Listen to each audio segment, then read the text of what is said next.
इसको कैसे हटा?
Good morning. मेरी आवाज आ रही है आप तक? आवाज आ रही है सब बच्चों तक? हाँ चलिए ठीक। अभी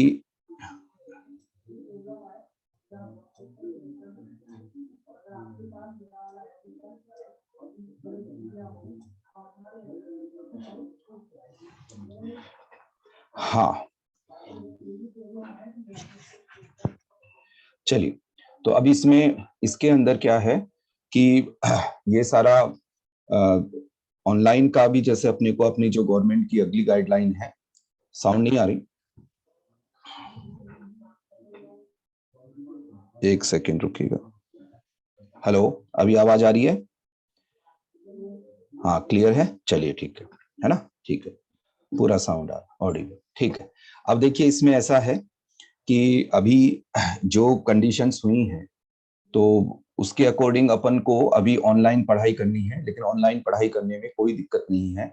अभी जब तक अगली गाइडलाइन आती है जब तक हम लोग इस तरीके से हम लोग पढ़ेंगे और उसमें जैसे क्लासेस के अंदर बिल्कुल पढ़ाई कर रहे हैं उसी तरीके से यहाँ पे करेंगे। देखिए एक तो सबसे अच्छी बात क्या है कि गवर्नमेंट का कल ऑर्डर आया और आज ही अपन ने बिल्कुल सारा अरेंजमेंट होके तुरंत ऑनलाइन क्लासेज अपनी ये हो गई हैं, तो अपने लिए बहुत अच्छी बात है ना? तो और अभी जैसे क्या होगा कि 30 जनवरी तक इसीलिए डेट दी गई है ताकि जब सब बच्चों का वैक्सीनेशन वगैरह जब तक हो जाए तो जल्दी ही कंडीशन सारी नॉर्मल हो जाएंगी। तो किसी भी बच्चे को इस सच घबराने की और ये सब जरूरत नहीं है। जैसे आपको रेगुलर क्लासेस में हम लोग पढ़ते आए थे उसी हिसाब से सारी की सारी क्लासेस यहाँ पे बिल्कुल वैसे की वैसे ये चलेगी, है ना? तो अभी जस्ट 1 मिनट बस अपन क्लास स्टार्ट करते हैं। यहाँ 115 बच्चे ये कनेक्ट हो गए हैं। आज थोड़ा सा क्या है, पहला दिन है इन सब में, तो थोड़ा सा ये क्लास में जैसे 5-7 मिनट ये सब कनेक्ट होने में और इन सब में ये लग गया है ना। जस्ट बस 2 मिनट में क्लास स्टार्ट करता हूँ फिर, है ना। चलिए,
हाँ देखिए, साउंड मैंने बंद कर दी थी और थोड़ा सा टेक्निकली कोई बात करनी थी। चलिए जी, अब देखो अपन यहाँ पे स्टार्ट करते हैं और उसी तरीके से हम बिल्कुल पढ़ेंगे जिस हिसाब से ये, बस ठीक है। आपको कोई जैसे देखो ये वॉइस वगैरह तो क्या रहता है, कई बार वैसे नेट कनेक्टिविटी परफेक्ट है, लेकिन फिर भी कभी कोई इस तरह वो ऑडियो भी आ रहा है सभी के पास, है ना।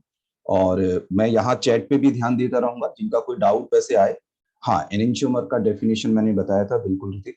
तो इसमें क्या रहेगा कि आपको कोई डाउट आए तो मैं चैट पे भी यहाँ पे देखता रहूंगा, तो यहाँ पे अपन और बिल्कुल यहाँ बात करेंगे।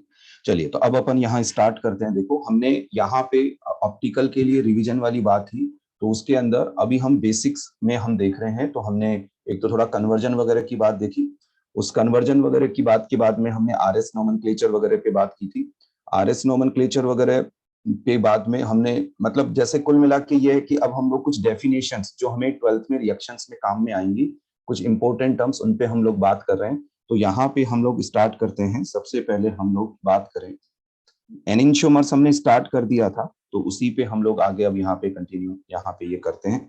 तो देखिए यहाँ पे हमने हेडिंग डाला एनिंशियोमर्स, है ना। वापस से उसको यहाँ पे हम लोग लेकर ये चलते हैं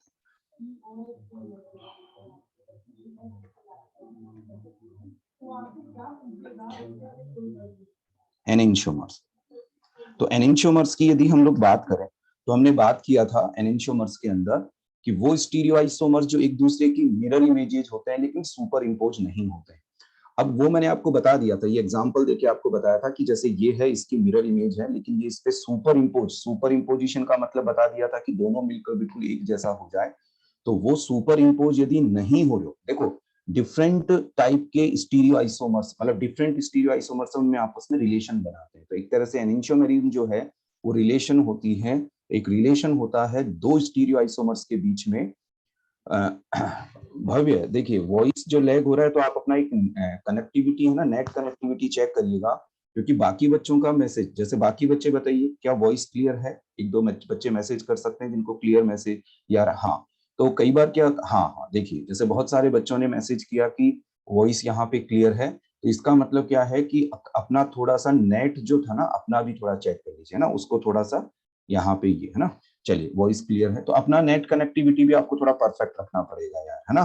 तो वो सारा, चलिए अब यहाँ पे हम लोग बात करते हैं, इसको हम लोग द स्टीरियो आइसोमर्स, एक बार वापस से इसको एनिंशियोमर से ही देख लेते हैं। The stereo isomers, the stereo isomers which are mirror images,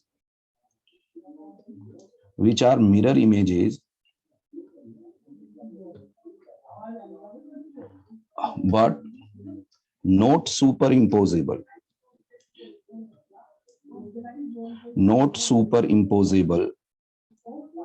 to each other are called enantiomers,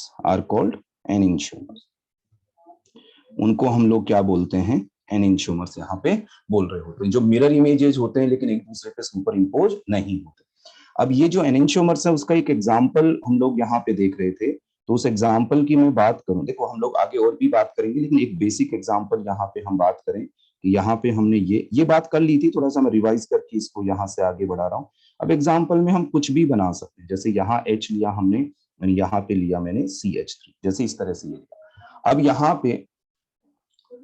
यहाँ पे हमने क्या किया, इसका मिरर इमेज, अब यहाँ मिरर इमेज लेंगे तो यहाँ पे क्या आ गया OH, यहाँ पे ये आया, यहाँ पे ये आया, यहाँ CHO, यहाँ पे H एंड यहाँ पे CH3, हमने ये लिया। अब हम देखते हैं इन दोनों का मिरर इमेज, तो यस ये आपस में मिरर इमेजेज हैं। मिरर इमेजेज क्या, OH के सामने OH, CHO के सामने ये, इसके सामने ये। अब देखो क्या होगा कि यदि मैं इस वाले मोलिक्यूल को उठा के, जैसे जो राइट साइड में ये मोलिक्यूल है इसको उठा के सीधा इधर लेके आऊं, लेफ्ट में, मैंने ये क्लास में भी बताया था, तो इधर जैसे यहाँ पे ये OH लगा हुआ है, ये इस साइड में चला जाएगा जिधर क्या लगा हुआ है, H लगा हुआ है।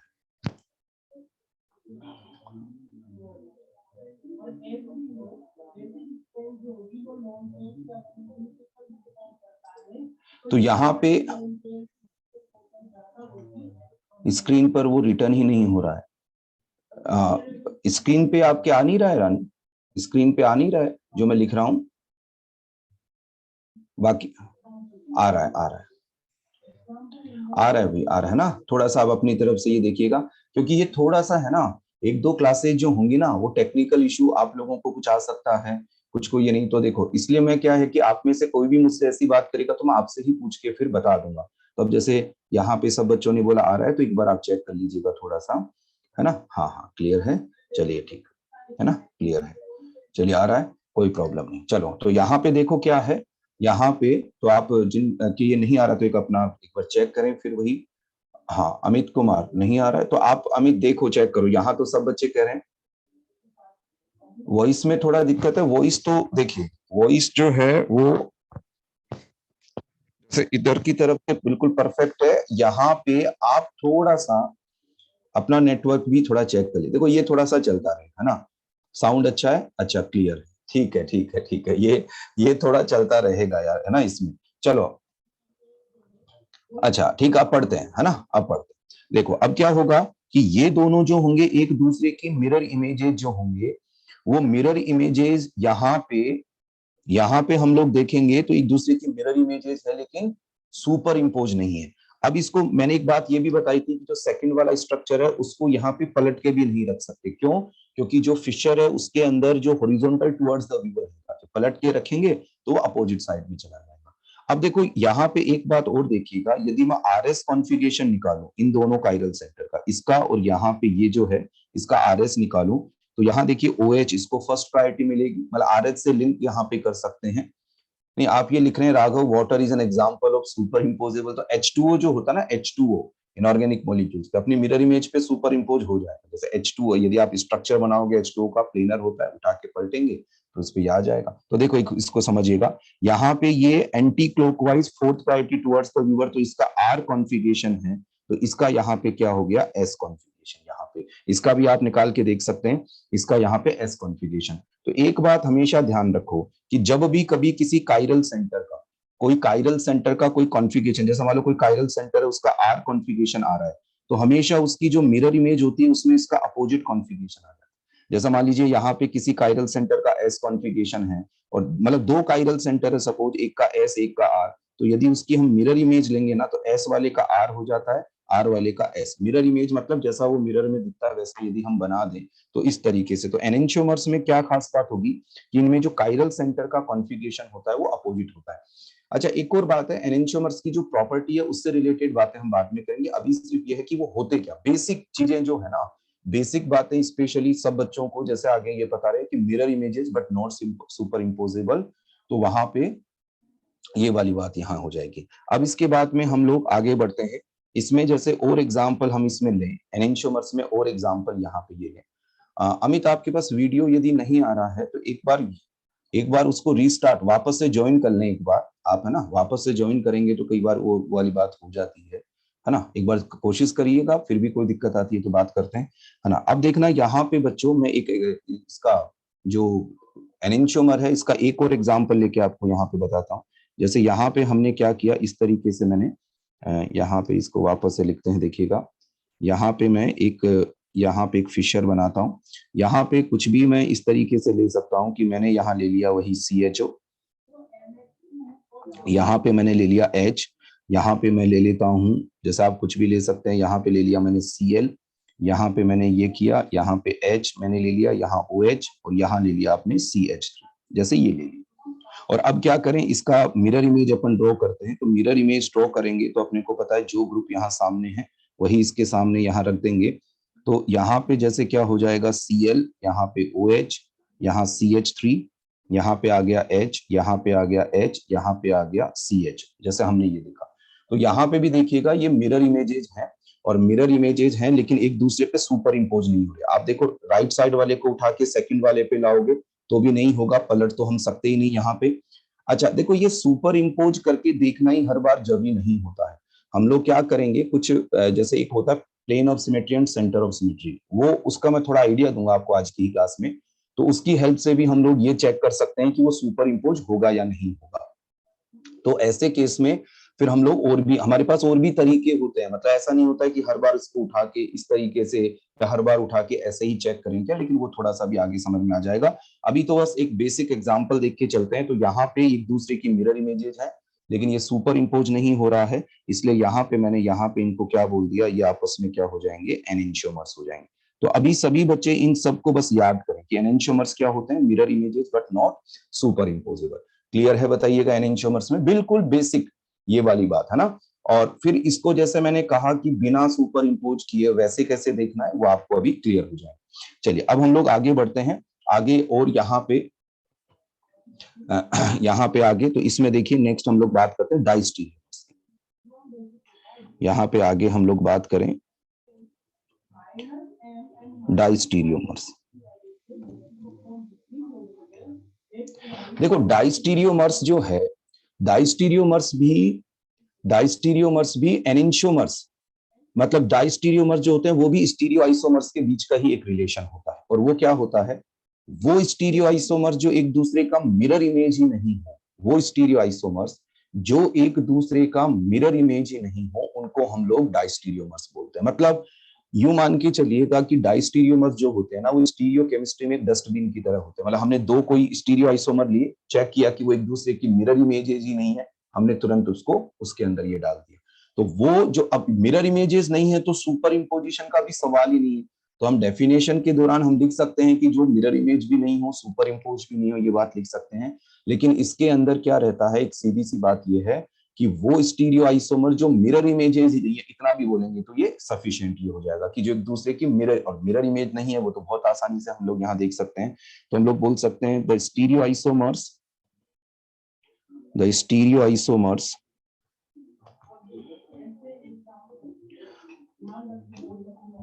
which are not mirror images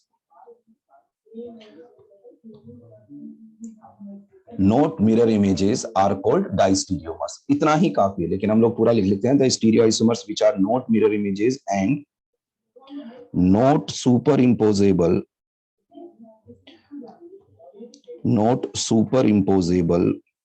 are called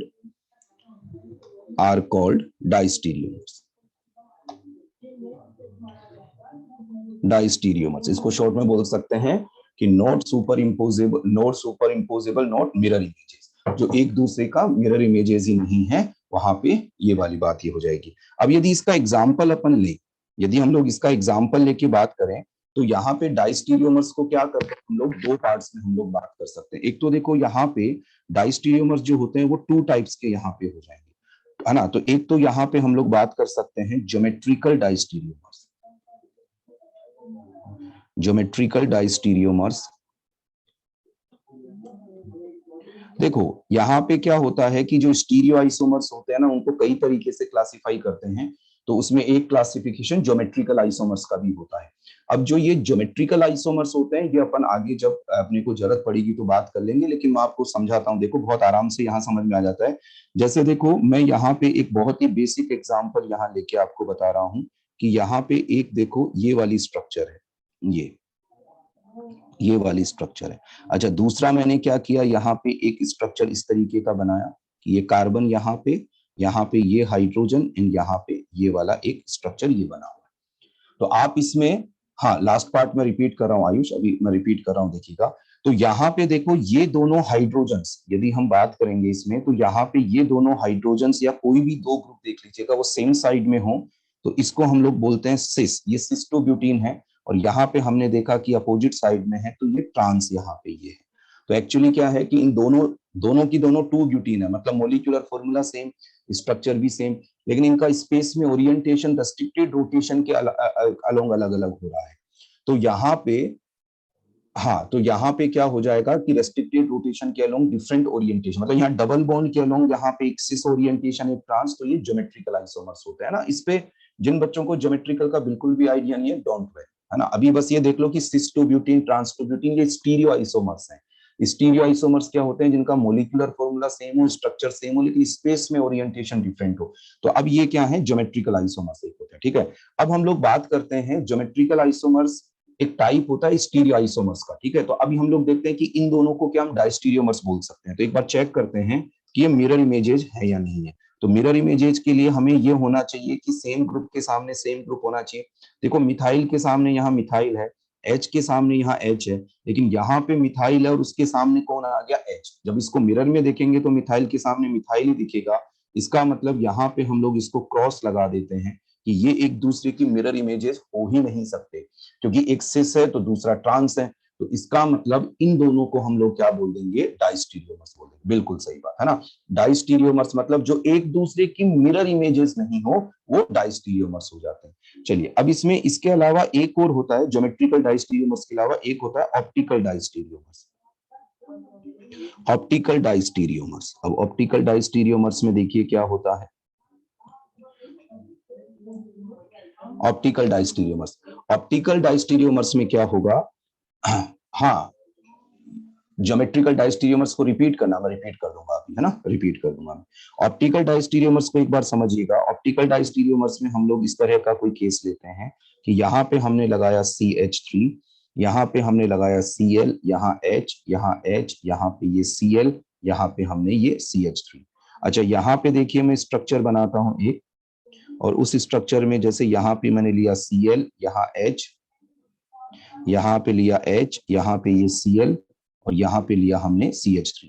जैसे ये दो स्ट्रक्चर्स आपको यहाँ पे दे दिया। तो अब इसमें, हाँ ऋषु पूछ रहे हैं actual meaning of super imposable, आपने पिछली क्लास शायद अटेंड नहीं करी होगी ऋषु। हमने आपको यहाँ पे एक एग्जांपल देके भी बताया था कि जैसे आप हॉरर मूवीज वगैरह में देखते हैं कि एक पर्सन है और कोई सो कॉल्ड जो भी उसमें बोलते हैं टर्म देते हैं कि उसका कोई आत्मा या दिस दैट, तो वो आके जैसे उसके अंदर बिल्कुल फिट हो जाए, मतलब एक ऑब्जेक्ट या एक मॉलिक्यूल दूसरे पे इस तरीके से फिट हो जाए कि वो बिल्कुल एक जैसा दिखाई दे, है ना। तो उस टाइम कुछ एग्जांपल्स भी थे अपने पास, जैसे मैं एक यहाँ पे कि जैसे ये वाटर बोतल है और इसकी जो मिरर इमेज है वो बिल्कुल ऐसी वाटर बोतल होगी, तो उठा के इसको ऐसे फिट मतलब रखा जाए तो बिल्कुल उसमें फिट हो जाएगा, तो वो सुपर इम्पोज यहाँ पे ये हो जाता है ना, ये मतलब ये रहता है। तो आप इसमें चेक करिएगा कि हम लोग ये देखें कि क्या ये मिरर इमेजेज हैं क्या। तो देखो यहाँ पे क्या है, क्लोरीन है, क्लोरीन के सामने क्लोरीन ही आया, यहाँ पे Cl है लेकिन यहाँ पे H आ गया, तो ये मिरर इमेजेज एक दूसरे की नहीं होंगे। तो इसका मतलब क्या है, डाई। देखो आपको मैं फिर क्लियर कर दूं सभी बच्चों को कि जब अभी जैसे एक तो होता है स्टीरियो का कोई क्वेश्चन, उसकी अभी हमें टेंशन नहीं, बात यह है कि हम लोग अभी अगली क्लास से रिएक्शन वाला पार्ट स्टार्ट करेंगे। तो उस दौरान क्या होगा कि जब रिएक्शन के अंदर प्रोडक्ट्स बनेंगे ना, तो उन प्रोडक्ट्स को हमें रिलेट करना होता है। तो मैं ये टर्म्स जहां जैसे मैंने बताया कि देखो ये प्रोडक्ट दोनों एनिंशियोमर है, तो जितनी बार ये आएगा किसी भी स्टूडेंट को जरा सा भी दिक्कत होगा, मैं उसको बार बार रिपीट करती हूँ, भाई एनिंशियोमर, भाई ये दो प्रोडक्ट बने, देख लो मिरर इमेजेज है but not superimposable enantiomer, mirror images ही नहीं है डाइस्टीरियोमर। बाकी तो क्या रहता है, इनकी प्रॉपर्टी वगैरह कई सारी बातें होती है, लेकिन अभी हमारे माइंड में वो वाली बात है कि जो प्रोडक्ट बने उनमें हम लोग रिलेशंस को निकाल पाए। तो डाइस्टीरियोमर्स के बारे में ये वाली बात होगी।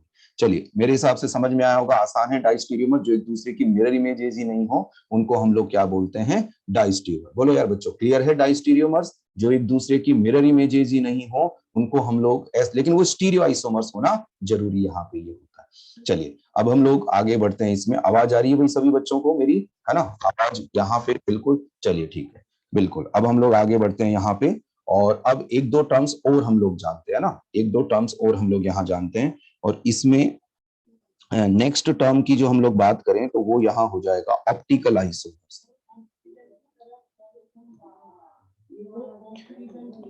मतलब ये कुछ छोटी छोटी बातें हैं, वो इसके इस वाले टॉपिक में हम लोग यहाँ ऑप्टिकल आइसोमर्स।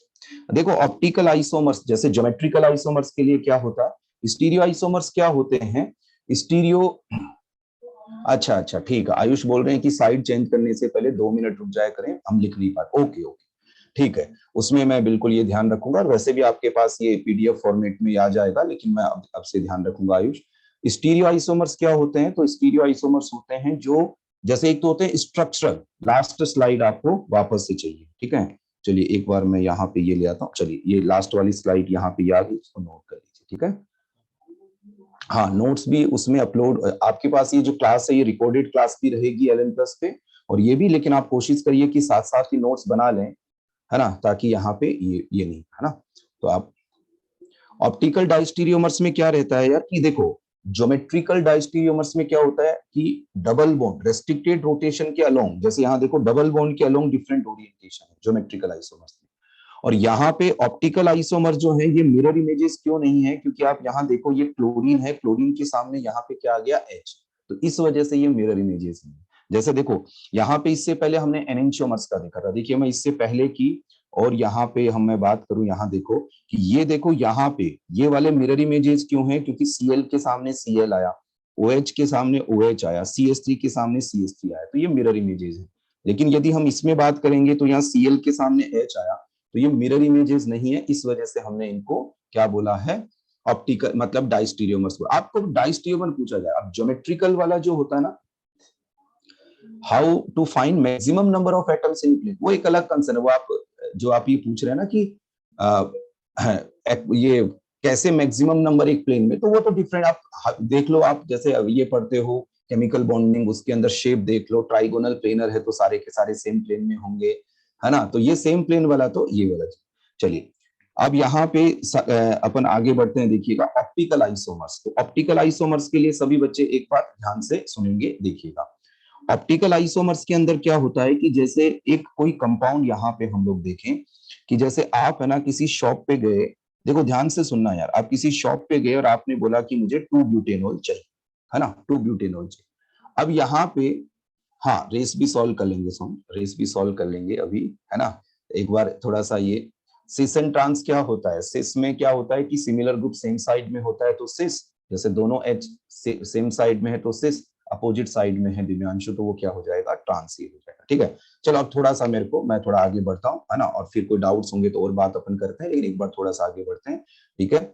अब देखो यहाँ पे क्या है कि जैसे ये वाला कोई कंपाउंड है और वो आप लेने गए आप किसी शॉप से, तो शॉपकीपर ने क्या किया, आपके सामने 2 कंटेनर इस तरीके के रख दिए, है ना, इस तरीके से आपके सामने ये 2 कंटेनर रख दिए। तो अब आपने पूछा कि भाई नहीं, मुझे तो 2 ब्यूटेनॉल ही चाहिए था, आपने यहाँ 2 क्यों रखे, क्या इनमें कोई अंतर है, क्या इनके बॉइलिंग पॉइंट में कोई डिफरेंस है? तो शॉपकीपर बोलेगा नहीं। क्या मेल्टिंग पॉइंट में कोई डिफरेंस है? तो वो बोलेगा नहीं। और भी आप पूछेंगे कि इनकी सॉल्युबिलिटी डेंसिटी में कोई डिफरेंस है? नहीं।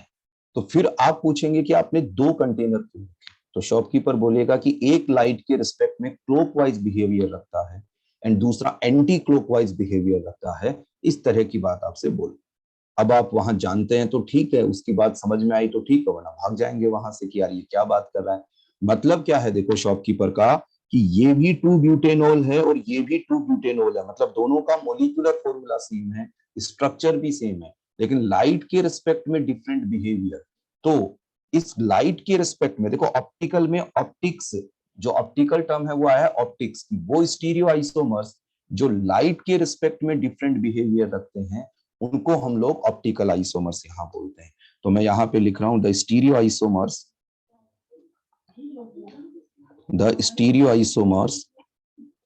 which have different behavior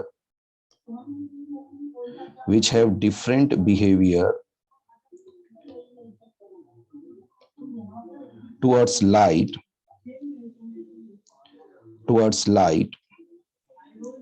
are called optical isomers। कि वो स्टीरियो आइसोमर्स जो लाइट के रिस्पेक्ट में डिफरेंट बिहेवियर रखते हैं, उनको हम लोग क्या बोलते हैं, स्टीरियो आइसोमर्स यहाँ पे बोल रहे होते हैं। अब लाइट के रिस्पेक्ट में डिफरेंट बिहेवियर का थोड़ा सा आइडिया हम लोग यहाँ पे लेते हैं। तो लाइट के रिस्पेक्ट में डिफरेंट बिहेवियर की यदि हम लोग बात करें तो वो डिफरेंट बिहेवियर कैसे, तो देखो यहाँ पे थोड़ा समझना पड़ेगा। यहाँ पे कुछ टर्म्स आएंगी, क्योंकि वो टर्म्स आपको आगे परेशान नहीं करे, इसलिए थोड़ा सा हमें यहाँ पे ये देखना रहेगा। और वो टर्मिनोलॉजी क्या है, देखो जैसे देखिए, जैसे एक लाइट का कोई सोर्स है ना, ये ऑर्डिनरी लाइट है, नॉर्मल लाइट। और इस लाइट के सोर्स में हम लोग क्या करें, लाइट में क्या रहता है, magnetic field and electric field एक दूसरे के परपेंडिकुलर होता है। तो इसके अंदर या तो हम बोल सकते हैं जैसे फोटोन पार्टिकल्स, लाइट के अंदर क्या होता है, फोटोन पार्टिकल्स। और इस नॉर्मल लाइट को मैं रिप्रेजेंट ऐसे कर रहा हूं, इस तरीके से जैसे मैं रिप्रेजेंट कर रहा हूं कि इसके अंदर ये जो फोटोन पार्टिकल्स हैं वो सभी डायरेक्शंस में, या जो वेव्स हैं वो सभी डायरेक्शंस में यहाँ पे ऐसे मूव कर रही है, यहाँ पे ऐसे मूव ये कर रही है। जैसे आप इसको ऐसे समझा सकते हैं कि यहाँ पे जैसे ये है और यहाँ पे ये एक तरह से ये magnetic field and electric field एक दूसरे के परपेंडिकुलर होता है। लाइट में हम लोग इस तरह की बात करते हैं। तो यहाँ पे यदि मैं एक तरह से क्रॉस सेक्शन के थ्रू यहाँ पे नॉर्मल लाइट को रिप्रेजेंट करूं, तो ये यहाँ पे हम लोग ये इस तरीके से रिप्रेजेंट करें, तो एक यहाँ पे ये क्या हो जाएगा, ऑर्डिनरी लाइट यहाँ पे ये इस तरीके से यहाँ पे ये हो जाएगा कि यहाँ पे एक नॉर्मल लाइट जो है वो हमने यहाँ पे रिप्रेजेंट यहाँ पे करी। अब क्या किया, देखो यहाँ पे हम लोग, देखो ध्यान से सुनना कि यहाँ पे हम किसी कंपाउंड के बिहेवियर को चेक कर रहे होते हैं। तो हम लोग क्या करते हैं, यहाँ पे ट्यूब लेते हैं ऐसी करके, है ना, एक ट्यूब होती है यहाँ पे जिसको पोलरोमीटर ट्यूब बोलते हैं, ये वाली ट्यूब है और इसको यहाँ बोला जाता है पोलरोमीटर ट्यूब, यहाँ बोला। और इस पोलरोमीटर ट्यूब में हमने क्या किया, सैंपल को रखा। जैसे यहाँ पे ये कोई सैंपल, कोई कंपाउंड जिसका लाइट के रिस्पेक्ट में कोई बिहेवियर यहाँ रखा गया। अच्छा, उससे पहले एक बात ये कर लेते हैं, हाँ सही कहा आपने, उससे पहले एक बात मैं आपको ये बता दूं, फिर उसके बाद में ये वाली बात ये करते हैं कि यहाँ पे क्या करेंगे हम लोग, यहाँ पे जैसे ये नॉर्मल लाइट है, एक्चुअली नॉर्मल लाइट को डायरेक्ट काम में नहीं ले रहे हैं अपन। पहले हम लोग क्या कर रहे हैं, क्योंकि वो एक्चुअली क्या रहता है, ये रहता है ना कि हम लोग कम कम टाइम में कैसे हम लोग उन टर्मिनोलॉजी को फटाफट सीख सकते हैं, इसलिए थोड़ा सा यहाँ पे ये वाली बात रहती है। तो हम लोग क्या करते हैं, देखो ये जो नॉर्मल लाइट है उसको किसी कंपाउंड से इंटरेक्ट कराने से पहले हम लोग क्या करते हैं कि जैसे फोटोन पार्टिकल सभी डायरेक्शंस में मूव कर रहा होता है ना, वो लाइट हमारे इतने काम की नहीं है। क्यों नहीं है काम की, वो भी समझ में आएगा। तो इस लाइट को हम लोग पहले क्या करेंगे कि किसी लेंस से या किसी प्रिज्म से पास हम लोग करते हैं। तो वो मैं स्टेप एक बार पहले बताता हूँ, फिर उसके बाद में हम आगे बढ़ेंगे। तो हमने यहाँ पे जैसे काम में लिया, जैसे ये है निकोल प्रिज्म, है ना, एक स्पेसिफिक प्रिज्म होता है, इससे इस लाइट को हम लोग यहाँ से पास कराते हैं। तो इससे लाइट से पास कराने के बाद में इस लाइट के जो सारे के सारे पार्टिकल्स हैं वो एक ही प्लेन के अंदर यहाँ पे मूव कर रहे होते हैं, और इस केस में इसको बोला जाता है plane polarised light. Plane polarised light यहाँ पे ये बोला जाता है पीपीए, प्लेन पोलराइज्ड लाइट। ठीक है, तो ये प्लेन पोलराइज्ड लाइट है ना, इसमें क्या है, अब ऐसा होता है कि प्रिज्म ने ऐसा क्या किया, तो देखो वो तो अलग सब्जेक्ट का कंसर्न हो जाएगा कि प्रिज्म की क्या फंक्शनिंग है, लेकिन हम लोग ये देख सकते हैं कि वो बाकी डायरेक्शंस के जो पार्टिकल्स उनको एब्जॉर्ब करके इस तरह की लाइट पास करता है जिसके पार्टिकल्स एक ही डायरेक्शन में रोटेट कर रहे हो। तो एक्चुअली हमें पहले प्लेन पोलराइज्ड लाइट यहाँ चाहिए होती है। अब देखो यहाँ पे हमने क्या किया, ये जो प्लेन पोलराइज्ड लाइट है, देखो एक बार समझिएगा फटाफट इसको, कि यहाँ पे प्लेन पोलराइज्ड लाइट का सीधा सा कॉन्सेप्ट ये है कि जिसमें एक ही डायरेक्शन में सारे के सारे पार्टिकल्स मूव कर रहे हैं। तो देखिए यहाँ पे ये जैसे ये हुआ, यहाँ पे हमने बात करी, ये रहा, यहाँ पे ये रहा, ये प्लेन पोलराइज्ड लाइट। और अब यहाँ पे वो जो पोलरोमीटर ट्यूब अपन ले रहे थे, वो यहाँ पे एक्चुअली यहाँ पे हम लोग बात कर रहे थे, यहाँ पे ये किया, यहाँ पे हमने सैंपल रखा और इस ये वाली ट्यूब जो हो गई वो देखिएगा, इसको पोलरोमीटर ट्यूब यहाँ पे ये हो गई। इस प्लेन पोलराइज लाइट को क्या करते हैं, इस ट्यूब से पास करते हैं, जिसमें कि यहाँ पे कोई सैंपल रखा हुआ है। ठीक है, अब यहाँ सैंपल जो रखा हुआ है, उस सैंपल के अंदर यहाँ पे क्या होगा कि इसका दो तरीके का बिहेवियर ऑब्जर्व हो सकता है ना। ये जो लाइट यहाँ से सैंपल से गुजरी, तो यहाँ दो तरीके का बिहेवियर ऑब्जर्व हो सकता है कि एक तो ये हो सकता है कि ये लाइट जो है यहाँ क्लॉकवाइज डायरेक्शन में, यहाँ पे जैसे मैं ऐसे बताऊं कि ये क्लॉकवाइज डायरेक्शन में किसी एंगल से यहाँ पे रोटेट हो जाए, जैसे यहाँ पे ये थीटा, मैंने यहाँ थीटा लिखा है, मैं थोड़ा बड़ा बना देता हूँ इसको, देखिएगा। एक दूसरे तरीके का भी बिहेवियर यहाँ पे इस तरीके का ऑब्जर्व हो सकता है कि ये लाइट जो है वो एंटी क्लॉकवाइज डायरेक्शन में, इस तरीके से एंटी क्लॉकवाइज डायरेक्शन, और यहाँ पे जैसे ये एंगल है कोई थीटा। कहने का मतलब जब उस लाइट को हम लोग पास करते हैं पोलरोमीटर ट्यूब से, तो वो लाइट जो है दो तरीके का बिहेवियर शो कर सकती है कि यहाँ पे क्लॉकवाइज डायरेक्शन में रोटेट हो जाए वो, या एंटी क्लॉकवाइज डायरेक्शन में रोटेट ही हो जाए। तो देखो, जब कभी किसी कंपाउंड से लाइट को पास करने पर वो लाइट उस लाइट के मतलब वो कंपाउंड जो है उस लाइट के प्लेन को चेंज कर दे, तो ऐसे कंपाउंड को हम लोग नेम देते हैं optically active. Optically active.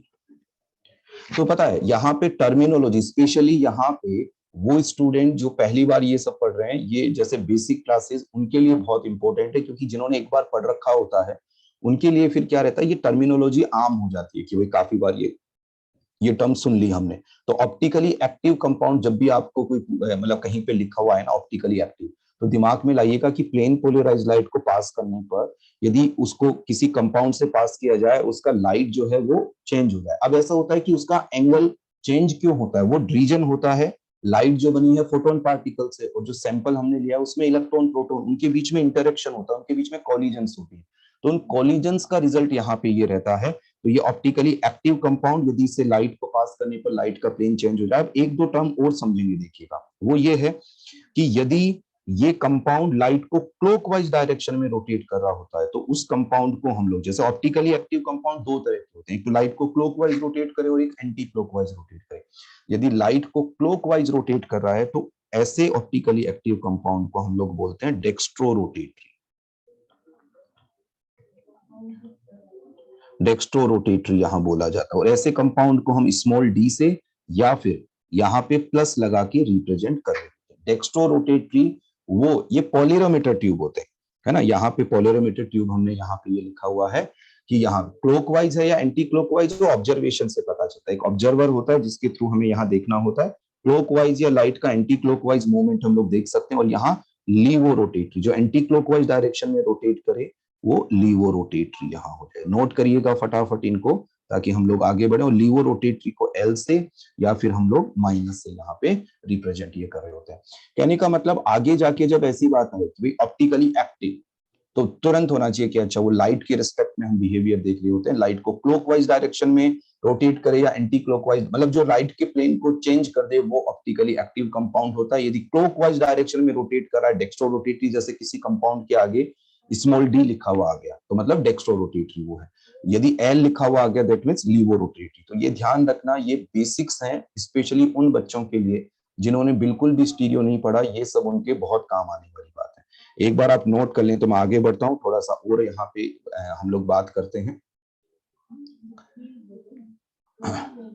Note कर चुके हैं। नोट मतलब जैसे मान लो अभी थोड़ा बहुत है ना, साथ साथ लिखते रहो। यदि ऐसा लगता है कि भाई आप पूरा नोट नहीं भी कर पाए तो पीडीएफ देख के भी उसको नोट कर सकते हैं। हम लोग थोड़ा टाइम क्लास का उसमें काम में ले सकते हैं। आगे बढ़े, बताइए।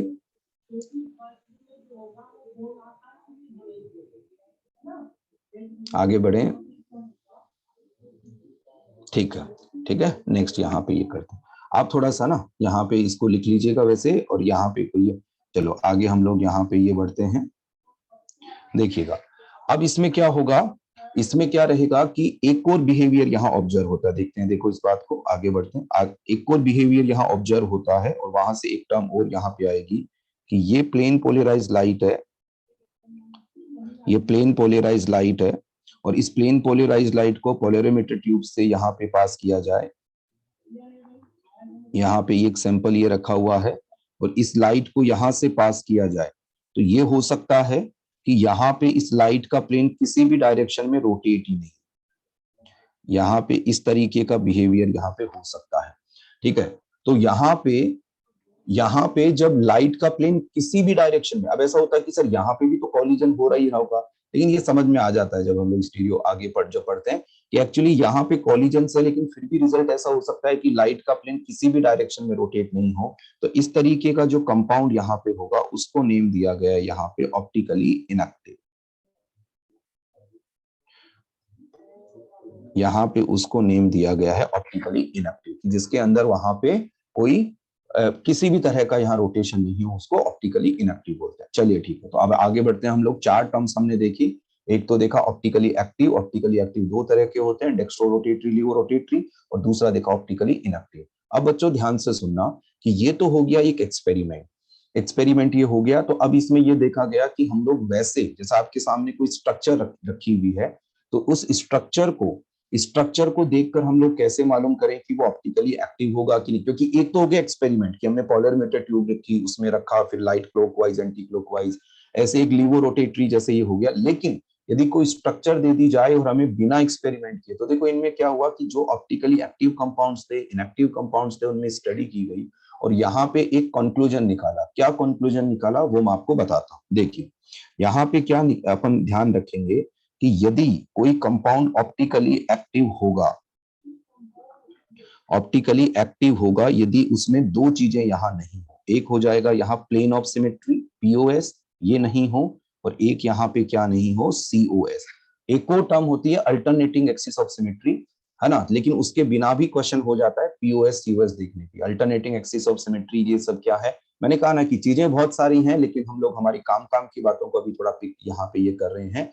तो अल्टरनेटिंग एक्सिस ऑफ सिमेट्री भी यहाँ पे ये पढ़ते हैं, लेकिन उसको पढ़ते टाइम हम वहां पे ये बात सीख लेते हैं कि अल्टरनेटिंग एक्सिस ऑफ सिमेट्री के बिना भी क्वेश्चन हो जाएगा, क्योंकि वहां है ना, वहां पे कुछ ना कुछ उसकी बात होगी। तो अभी हम लोग दो बातें जो हमारे को बहुत काम में आ सकती है, थोड़ा बहुत इनका आइडिया। अब जैसे पीओएस है, सीओएस है। पीओएस मतलब प्लेन ऑफ सिमेट्री, सीओएस यहाँ पे क्या हो जाएगा, सेंटर ऑफ सिमेट्री। तो ये जो आप यहाँ पे सो हम ये लिख रहे हैं कि chiral centre is necessary for optically active. Optically active के लिए काइरल सेंटर हो भी सकता है, नहीं भी हो सकता है। जैसे क्यूमुलिन्स वाले केस हैं जहां डबल बॉन्ड लगातार आते हैं, आपने पढ़ी रखा होगा, वहां पे काइरल सेंटर नहीं होते ना। तो वो ये सब चीजें तो आप कभी भी पूछ सकते हैं, ये सब तो अपन जानते भी हैं कि काइरल कार्बन यहाँ पे ये है। तो यहाँ पे क्या है, हाँ, इसका एक्सेप्शन वगैरह यदि हम लोग देखना चाहें तो वो भी मिल जाता है, लेकिन अभी अपने को क्या है कि पीओएस एंड सीओएस के साथ हमने को आगे यहाँ पे ये बढ़ना है। तो यहाँ पे हम लोग आगे बढ़ते हैं कि एक तो पीओएस नहीं होना चाहिए, सीओएस नहीं होना चाहिए। इंटरनल कंपनसेशन, अमन ये थोड़ा सा क्या है, जैसे देखो इंटरनल कंपनसेशन आपने नाम सुन रखा है, तो इसका मतलब आपने देख रखा होगा मीजो कंपाउंड्स में। तो ऐसे क्या है कि हम लोग जब, जैसा आप पूछ रहे हैं जो क्वेश्चन, उसमें क्या है कि मैं इंटरनल कंपनसेशन और ये सब, ये जैसे अपन बात चला रहे हैं, तो इसको लेके हम लोग बीच में वो बातें नहीं कर सकते। जैसे ऐसा कुछ हो ना, जैसे अपना जो टॉपिक चल रहा है उसमें आपने नाम क्योंकि सुन रखा है इंटरनल कंपोजिशन, आप जानते हैं मीजो कंपाउंड्स एक दूसरे का ऑप्टिकल रोटेशन के, तो ये फिर अलग से पूछ सकते हैं ना कि भाई अभी जैसे हम लोग पता है कि मीजो कंपाउंड है ना, ये सब तो आपको लगता है कि मैंने कोई नाम सुन रखा है और सर से पूछता हूँ देखें कैसे क्या है, तो ये सब आप डाउट्स में मेरे को पूछ सकते हैं ये सारा। लेकिन अभी जो हम सीक्वेंस कि हम लोग यहाँ पे, क्योंकि फिर तो क्या होता है कि बाकी जो बच्चे समझ ही नहीं पाएगा कि क्या चल रहा है कि ये, तो हम लोग क्या करेंगे कि टॉपिक के अकॉर्डिंग कंटिन्यू रहेंगे। तो मैं थोड़ा स्क्रीन पे यहाँ देखता रहता हूँ कि कुछ बच्चे, जैसे एक बच्चा दो तीन बार मैसेज ये डाला कि सर एक प्लेन के अंदर सारे एटम्स कैसे आएंगे। तो यदि आपने बेसिक्स, बॉन्डिंग भी बेसिक्स आती है तो आराम से मालूम कर सकते हैं, लेकिन वो टॉपिक से हटके हो जाता है फिर, तो वो कंटिन्यूटी है ना वो डिस्टर्ब हो जाती है, तो कुछ बच्चे उसमें डिस्कम्फर्ट ये हो। और ये स्पेशली जो रिवीजन क्लासेज है ना, ये जिन बच्चों ने एक बार पढ़ लिया उनके लिए तो ये है कि वो अपना रेस वगैरह सॉल्व करें, आगे ये बढ़े।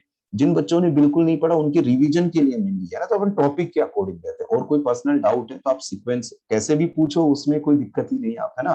तो अपन टॉपिक के अकॉर्डिंग ये कंटिन्यू रहता है। तो हम पीओएस सीओएस पे जाके बात करते हैं कि ऑप्टिकली एक्टिव होगा तो उसमें पीओएस नहीं होगा, सीओएस नहीं रहेगा। और यदि हम लोग ऑप्टिकली इनएक्टिव की बात करें, देखिएगा ऑप्टिकली इनएक्टिव, तो ऑप्टिकली इनएक्टिव पे बात करेंगे तो या तो उसमें पीओएस हो जाएगा या फिर इसमें सीओएस हो जाएगा। सीओएस में से कोई यहाँ पे ये हो जाएगा। अब यहाँ पे क्या है कि पीओएस एंड सीओएस काफी डिटेल हो जाता है, लेकिन मैं यहाँ पे थोड़ा सा एक एक दो एग्जांपल लेके आइडिया देके लेके चलता हूँ कि पीओएस क्या होता है, सीओएस क्या होता है ना, प्लेन ऑफ सिमेट्री। हाँ, कुछ बच्चे पूछ भी रहे हैं कि सर पीओएस सीओएस क्या होता है। बिल्कुल, मैं इसीलिए मैंने ये टर्म लिखी हुई है कि मैं बता के ये चलूं। तो यहाँ पे पीओएस सीओएस के एक दो एग्जांपल से, ताकि आगे जाके मैंने कहा ना कि जो रिएक्शन वाला पार्ट होता है तो हमें बहुत ज्यादा लेवल पे काम नहीं आता, लेकिन हमें एक बार आइडिया लग जाए कि प्लेन ऑफ सिमेट्री क्या है। तो मैं दो दो तीन तीन एग्जांपल से आपको यहाँ बता देता हूँ कि यहाँ पे क्या है। तो देखो, यहाँ सबसे पहले हम लोग बात करते हैं plane of symmetry. Plane of symmetry, तो यहाँ पे कुछ एग्जांपल से आप समझ जाएंगे बस, और हमें आगे काम में भी फिर इतनी बात आ जाएगी। प्लेन ऑफ सिमेट्री, तो यहाँ पे यदि हम लोग बात करें प्लेन ऑफ सिमेट्री की, क्योंकि आज की क्लास में जो भी बेसिक टर्म्स हैं वो काम में आ जाए, वो वाली बात है। चाहे फिर वो डिस्कशन जितना भी हो रेस का, फिर हम लोग 12th को स्टार्ट करके रेस का डिस्कशन करते रहेंगे। शुरू की जो 5-6 रेस है उसमें 11th वाला पोर्शन है, तो वो उस रेस के थ्रू मैं कवर करता रहूंगा, जो भी आपको डाउट्स आते हैं। और 12th हम लोग ये करते हैं। आज मुझे कुछ बेसिक डेफिनेशंस बतानी है, तो वो कवर कर लेते हैं। देखो, प्लेन ऑफ सिमेट्री का सीधा सा मतलब ये है कि वो इमेजिनरी प्लेन जो किसी ऑब्जेक्ट या मॉलिक्यूल को टू पार्ट्स में डिवाइड कर दे। ठीक है, यहां बस आपको थोड़ा समझना है कि टू इक्वल पार्ट्स में, मैं एग्जांपल्स लिखूंगा, आपको उसमें समझ आ जाएगा। कोई भी मॉलिक्यूल हो, कोई भी ऑब्जेक्ट हो, यदि दो बराबर हिस्सों में उसको कट कर दिया जाए, तो वहां पे ये क्या हो जाएगा, प्लेन ऑफ सिमेट्री। यहाँ पे इस तरह की बात हो जाएगी। जैसे मैं देखो यहाँ पे आपको किसी एग्जांपल से, देखो जैसे ये वाटर बोतल है, यदि इस वाटर बोतल को मैं इस तरीके से टू पार्ट्स में कट करूं तो यहाँ ये प्लेन ऑफ सिमेट्री लग जाएगी। लेकिन इस तरीके से कट करूं तो पीओएस नहीं लगेगा, क्योंकि ऊपर अलग है नीचे अलग है। बस इतना सा हमें एक आइडिया होना चाहिए कि किसी मॉलिक्यूल को दो बराबर हिस्सों में हम बांट दें तो वहां पे क्या हो जाता है, प्लेन ऑफ सिमेट्री। जैसे मैं देखो यहाँ पे आपको एक दो एग्जांपल्स के थ्रू, यहाँ पे जैसे यहाँ ये कोई स्ट्रक्चर है, जैसे ये साइक्लोप्रोपेन अपने पास है। अब जैसे ये बात करनी हो कि क्या इसको दो बराबर हिस्सों में बांट सकते हैं, तो हम लोग देखा कि ये एक इमेजिनरी प्लेन जिससे इसको दो बराबर हिस्सों में बांट सकते हैं। तो बताइए यहाँ पे क्या हो जाएगा, ये पीओएस हो जाएगा। वैसे जैसे हम लोग रिएक्शन के हिसाब से देखें तो इतनी बात बहुत है, लेकिन वैसे हम लोग यहाँ देखें ना पीओएस सीओएस को डिटेल्स, तो काफी सारे एग्जांपल्स करा के बात बात कर रहे होते हैं, लेकिन एक बार हमें यहाँ आइडिया लेना है। इसी तरीके से मान लीजिए मैं यहाँ पे प्लेन ऑफ सिमेट्री का इस तरीके से कोई मैं यहाँ बात करूं कि मैंने कोई एग्जांपल यहाँ पे ये लिया कि जैसे ये ले लिया मैंने बेंजीन, यहाँ बेंजीन ये ले लिया। और यहाँ प्लेन ऑफ सिमेट्री की बात की जाए तो बहुत सारी प्लेन यहाँ पे, जैसे ये वाला प्लेन यहाँ पे टू इक्वल पार्ट्स में ऐसे डिवाइड कर सकते हैं। देखो आप ऐसे करके टू, मतलब दो बराबर हिस्सों में, और वो दोनों हिस्से एक दूसरे के मिरर इमेजेस होते हैं, यदि हम लोग डेफिनेशन वगैरह के हिसाब से बात करें इस तरीके से। एक और बात होती है कि जो प्लेनर मॉलिक्यूल होते हैं, वो प्लेनर मॉलिक्यूल जो होंगे, उन प्लेनर मॉलिक्यूल के अंदर प्लेन, हाँ जो ये B2H6 वगैरह लिख रहे हो ये वाला, तो वो 3 सेंटर 2 इलेक्ट्रॉन बॉन्ड वाला स्ट्रक्चर यदि आपको आता है कि 4 टर्मिनल हाइड्रोजन सेम प्लेन में और एक ब्रिजिंग हाइड्रोजन है, तो वो सब आप करके देख सकते हैं। तो वहां पीओएस का, तो यहाँ पे क्या रहता है कि यदि कोई प्लेनर मोलिक्यूल, जैसे बेंजीन एक प्लेनर मोलिक्यूल है, तो यहाँ पे हम लोग एक ये वाला प्लेन भी लगा सकते हैं। मतलब इसको इस तरीके से तो बेंजीन को हम कट कर ही सकते हैं, मोलिकुलर प्लेन या स्लाइस इस तरीके से भी उसको कट किया जा सकता है ना, यहाँ पे ये किया जा सकता है। हाँ, तो यहाँ पे देखो, और भी यहाँ पे हम लोग बात करें, जैसे देखो यहाँ कुछ एग्जांपल्स की मैं बात करूं। एक्चुअली क्या रहता है कि ये सब हमें, मैंने कहा था ना कि इन सब को बस हमें थोड़ा सा जानकर आगे बढ़ना रहेगा, क्योंकि यहाँ पे हम लोग 3 लेक्चर के अंदर ये सारा ये कर रहे हैं। तो ये जानकारी वैसे आगे, मतलब जिस हिसाब से हमें जरूरत है, तो टर्मिनोलॉजी के हिसाब से यहाँ पे काफी, यहाँ जो हमें जरूरत पड़ेगी उस हिसाब से ये हो जाना है। देखो एक सेकंड, ये चेंज करना है कलर। चलो देखो यहाँ पे क्या है, जैसे ये है फ्लोरीन, यहाँ पे ये क्या हो जाएगा, ये फ्लोरीन, यहाँ पे ये क्या हो जाएगा, ये क्लोरीन, और यहाँ पे ये क्या हो जाएगा, ये क्लोरीन। अब देखो सीधी सी बात है, इसमें ये देखना हो कि क्या पीओएस लगेगा, तो हम लोग यहाँ पे ये देख सकते हैं, यस इसमें इस तरीके से ये प्लेन ऑफ सिमेट्री यहाँ पे ये हो जाएगा। जैसे यहाँ पे ये क्या हो जाएगा, पीओएस। देखो इसमें ये वाला पीओएस नहीं लगेगा। और एक जो भी प्लेनर मॉलिक्यूल है, प्लेनर, जैसा ये प्लेनर है, ये कैसे पता चले कि यदि आप किसी मॉलिक्यूल को, जैसा आपकी स्टडी टेबल है उस पर रखो और सारे के सारे एटम एक प्लेन को टच कर रहे हो, तो इसका मतलब वो मॉलिक्यूल प्लेनर मॉलिक्यूल हो जाता है। तो प्लेनर मॉलिक्यूल में स्लाइस मॉलिक्यूलर प्लेन भी लग जाता है उसको, इस वाले पार्ट में यहाँ पे ये। हाँ, ऑप्टिकल एक्टिव में पीओएस एंड सीओएस दोनों नहीं होना जरूरी है। यस, यहाँ पे पीओ ऑप्टिकली एक्टिव में ये ध्यान रखना है कि पीओएस भी नहीं होना चाहिए, सीओएस भी नहीं होना चाहिए। हालांकि एक और होती है अल्टरनेटिंग एक्सिस ऑफ सिमेट्री, लेकिन उसकी जरूरत नहीं पड़ती, हम लोग इसी से यहाँ पे और इनमें मतलब एंड यहाँ पे अपन लिख लेते हैं एंड, यहाँ पे दोनों के दोनों ही एब्सेंट होनी चाहिए, वो वाली बात यहाँ है। अब देखो यहाँ पे और हम लोग बात करें कि जैसे हमने यहाँ लिखा फ्लोरीन, यहाँ पे लिखा यहाँ पे लिख देते हम क्लोरीन, और यहाँ पे इसके सामने हमने लिखा फ्लोरीन और यहाँ लिखा क्लोरीन। तो अब ये होता है कि क्या इसमें प्लेन ऑफ सिमेट्री है क्या, तो यस, ये वाला प्लेन, मोलिकुलर प्लेन तो हो ही जाता है यहाँ पे, ये हाँ sp2 हाइब्रिडाइजेशन प्लेनर, यहाँ पे ये वाली बात होगी। चलो अब देखो मैं थोड़ा सा और एग्जाम्पल आपको एक लेके बताता हूं कि जैसे हमने क्या किया, फिशर, देखो ये वाला फिशर हमने यहाँ लिखा एक, या फिर अगले पेज पे लेते हैं, देखो ये एग्जाम्पल को हम लोग नेक्स्ट पेज पे, यहाँ पे एक बार मैं पेज आगे बढ़ा रहा हूँ, एक बार यहाँ देख सकते हैं,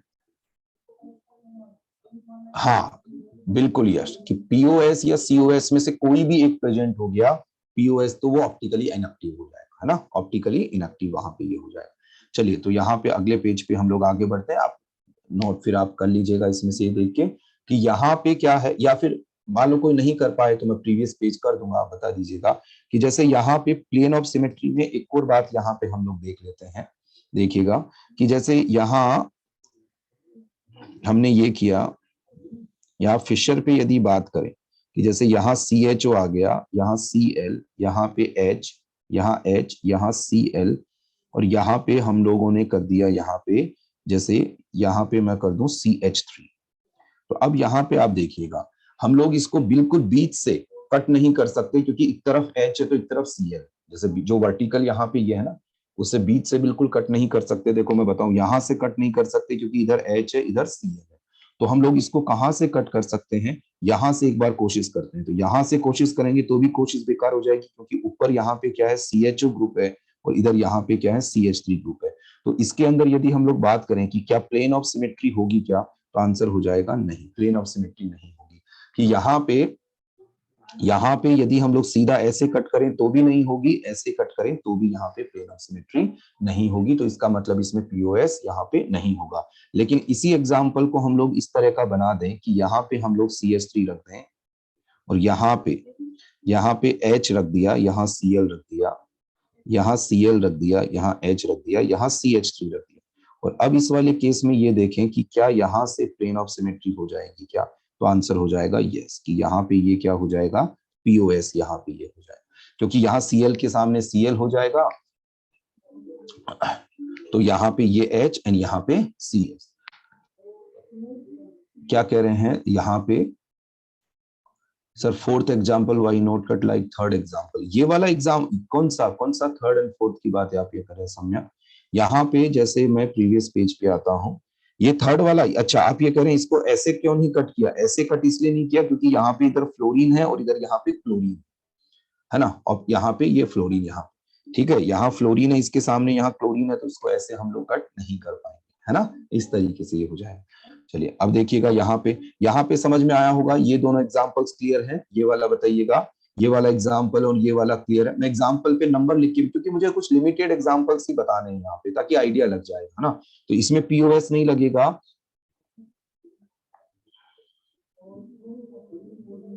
अच्छा बड़ा यहाँ पे लिखना है, ठीक है, हम बड़ा लिख देंगे यहाँ पे। हाँ आपने कुछ एक मैसेज और किया है, किसी बच्चे ने क्या किया है, एक सेकंड, ये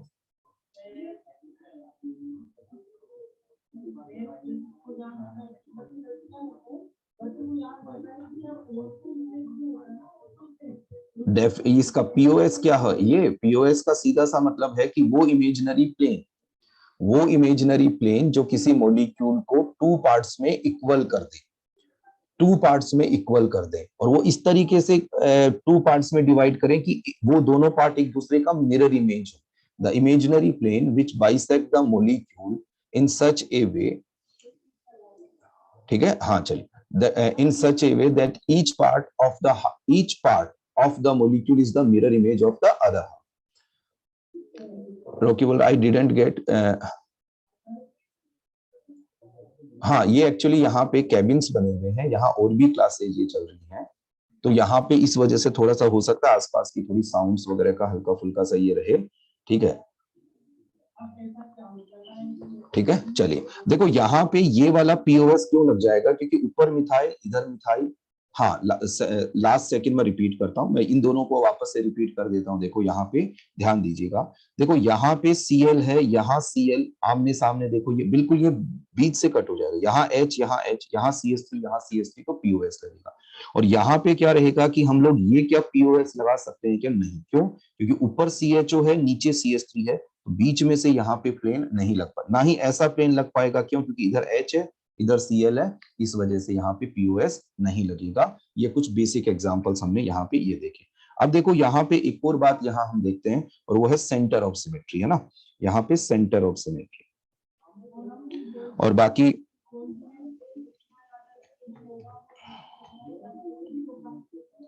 देखो अभी तक क्या है, यहाँ पे क्या है कि जो डाउट क्लासेज हैं, वो डाउट क्लासेज अभी ऑफलाइन रहेंगी। तो आपको जो भी बच्चे को डाउट आउट में आना चाहते हैं, अभी तक तो यही इंफॉर्मेशन है, तो डाउट क्लासेस वगैरह के अंदर आ सकते हैं। यहाँ पे आर्यन गुप्ता क्या बोल रहे हैं?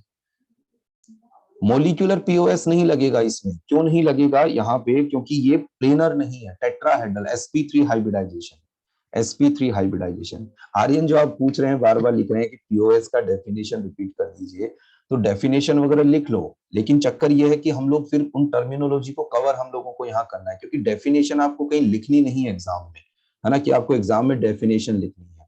तो मैं बोल देता हूँ, आप लिख लीजिए, लेकिन बात यह है कि हम लोग फिर हम लोगों को जो चीजें समझनी है वो पेंडिंग, फिर आगे जाके क्या रहेगा कि जैसे हम लोग रिएक्शन वाला पार्ट पढ़ेंगे, वहां कुछ चाहिए होगा तो फिर चक्कर पड़ेगा, वहां पे आपको कोई ये तो बोलेगा नहीं कि पीओएस का डेफिनेशन बताओ।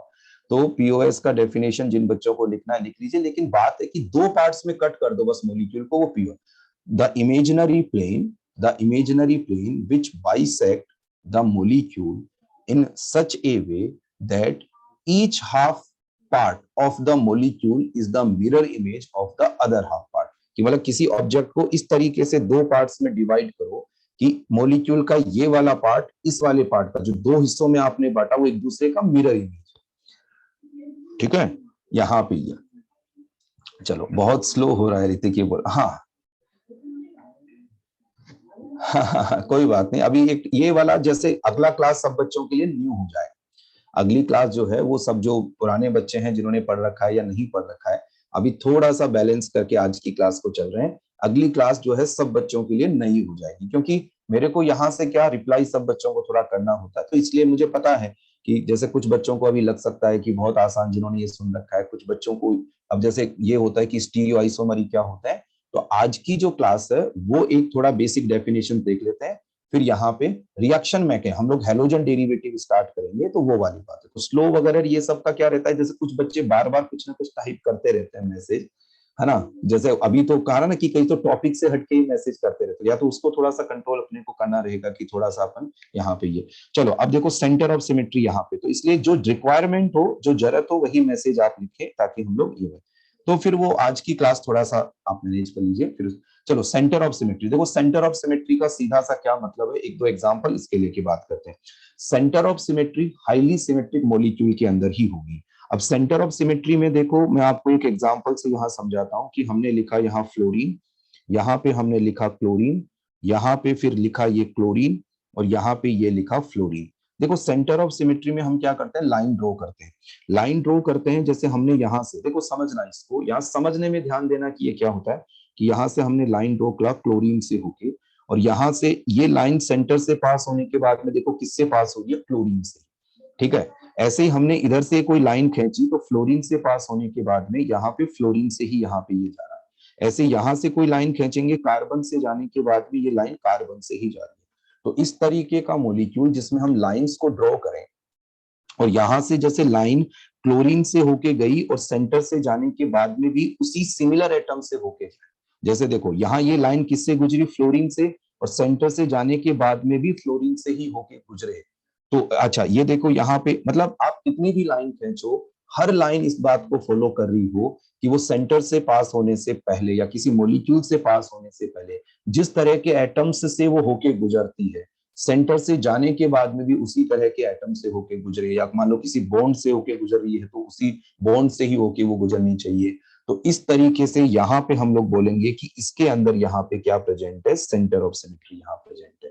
सेंटर ऑफ सिमेट्री जो है वो इस तरीके से है ना, तो इस मॉलिक्यूल में क्या सेंटर ऑफ सिमेट्री होगी, तो आंसर होगा यस। देखिए मैं और एग्जांपल आपको यहाँ देखिए बता सकता हूँ कि हम लोग यहाँ पे बात करें, जैसे देखो ये बेंजीन, ध्यान दीजिएगा आपको बात समझ में आएगी बिल्कुल। यहाँ ये बेंजीन है, तो इस बेंजीन में बात करें हम लोग कि जैसे मैंने एक लाइन खींची, यहाँ लाइन खींची, ये कार्बन से होके गई तो सामने भी लाइन को कार्बन ही मिल रहा है। इधर से हमने खींचा कार्बन तो आगे भी यहाँ पे कार्बन मिल रहा है, यहाँ से ऐसे गए तो आगे भी यहाँ पे ऐसे, और इस तरीके से यहाँ पे हमने ये देखा। तो यहाँ देखा कि जब हम लोग यहाँ पे हम लोग किसी भी तरह से जब लाइन खींचे तो आपको बस ये इंश्योर करना, देखो जैसे ये कार्बन कार्बन बॉन्ड से होके लाइन गुजरी ना, तो यहां से जाने के बाद में भी आगे कार्बन कार्बन बॉन्ड से ही होके गुजरनी चाहिए। तो इसका मतलब इसमें क्या प्रेजेंट हो जाएगा, सेंटर ऑफ सिमेट्री यहाँ पे प्रेजेंट यहाँ पे हो जाएगी। अब देखो यहाँ पे मैं इस तरीके से कोई यहाँ पे ये वाला एग्जाम्पल ले, यहाँ मैंने लिखा ये। अब जैसे यहाँ पे हमने देखा कि एक लाइन, एक भी लाइन यदि इसको फॉलो नहीं कर रही है तो हम सेंटर ऑफ सिमेट्री के लिए मना कर देते। जैसे यहां से ये लाइन गुजरी और यहाँ सामने देखा कि यहाँ तो यहाँ कार्बन से होकर गुजरी, लेकिन सामने तो कार्बन, देखो ये लाइन यहाँ से किससे गुजरी, कार्बन से, लेकिन क्या सामने यहाँ पे कोई कार्बन मिल रहा है क्या, नहीं। तो हम लोग यहाँ एक लाइन भी इसको फॉलो नहीं कर रही है तो मना कर देंगे, क्योंकि हमने लाइन खींची तो ऊपर से देखो, यहाँ समझ रहे हैं सभी बच्चे, देखो यहाँ कार्बन है लेकिन सामने से जब लाइन गुजरी तो वहां कार्बन नहीं है, तो यहाँ पे हम लोग मना कर देंगे कि इसमें सेंटर ऑफ सिमेट्री नहीं होगी। तो सेंटर ऑफ सिमेट्री जो है, जैसे हम मान लीजिए यहाँ पे ऐसा कर दें कि बेंजीन है और इस बेंजीन पे क्या कर दें, यहाँ पे हमने क्लोरीन लगा दी, क्लोरीन लगा दिया। अब हमने जैसे लाइन खींची तो यहाँ तो क्लोरीन से होके गुजरा, लेकिन सामने यहाँ पे इसको क्लोरीन मिला ही नहीं, तो हम लोग मना कर देंगे कि इसमें सेंटर ऑफ सिमेट्री यहाँ पे नहीं होगी। या जो फर्स्ट वाला एग्जाम्पल है इसको इस तरीके से कर दें कि यहाँ फ्लोरीन है, यहाँ पे जैसे हम लोग लगा दें फ्लोरीन, यहाँ पे हमने लगा दिया ये क्लोरीन और ये हमने लगा दिया क्लोरीन। अब इससे कोई लाइन को पास करके हम लोग देखना चाहें कि ये फ्लोरीन से लाइन गुजरी लेकिन आगे मिला क्लोरीन, तो यहाँ पे हम मना कर देंगे कि यहाँ सेंटर ऑफ सिमेट्री नहीं होगी। तो सेंटर ऑफ सिमेट्री में हम क्या कर सकते हैं, लाइंस ड्रॉ करके, और ये देख सकते हैं कि लाइन ड्रॉ करने पर यदि इस तरीके का सिचुएशन आ रहा है कि लाइन जिस एटम से पहले पास हो रही है, मॉलिक्यूल से पास होने से पहले, उसी तरह के एटम से बाद में जाके पास हो, जस्ट एक आइडिया यहाँ पे ये लेना है। फर्स्ट एग्जांपल में COH कैसे हुआ, देखो यहाँ सेंटर ऑफ सिमेट्री, क्योंकि देखो फर्स्ट देखो क्लोरीन से लाइन खींची हमने, सेंटर से जाने के बाद में आगे क्लोरीन से ही पास हुई, फ्लोरीन से लाइन खींची, सेंटर से जाने के बाद में आगे फ्लोरीन ही मिल रहा है, कार्बन से मतलब सेंटर इन द सेंस कि मॉलिक्यूल से पास होके यहाँ पे जा रहा है। फोर्थ में POS होगा, नहीं इसमें POS नहीं होगा, प्लेन, अच्छा POS बात करें, COS नहीं होगा, प्लेन ऑफ सिमेट्री तो हो जाएगी। यहाँ पे यदि इसकी बात करें तो यहाँ पे परपेंडिकुलरली आप यहाँ पे इस तरीके से क्लोरीन को आप प्लेन में ले लीजिएगा तो उसमें POS यहाँ पे हो जाएगा।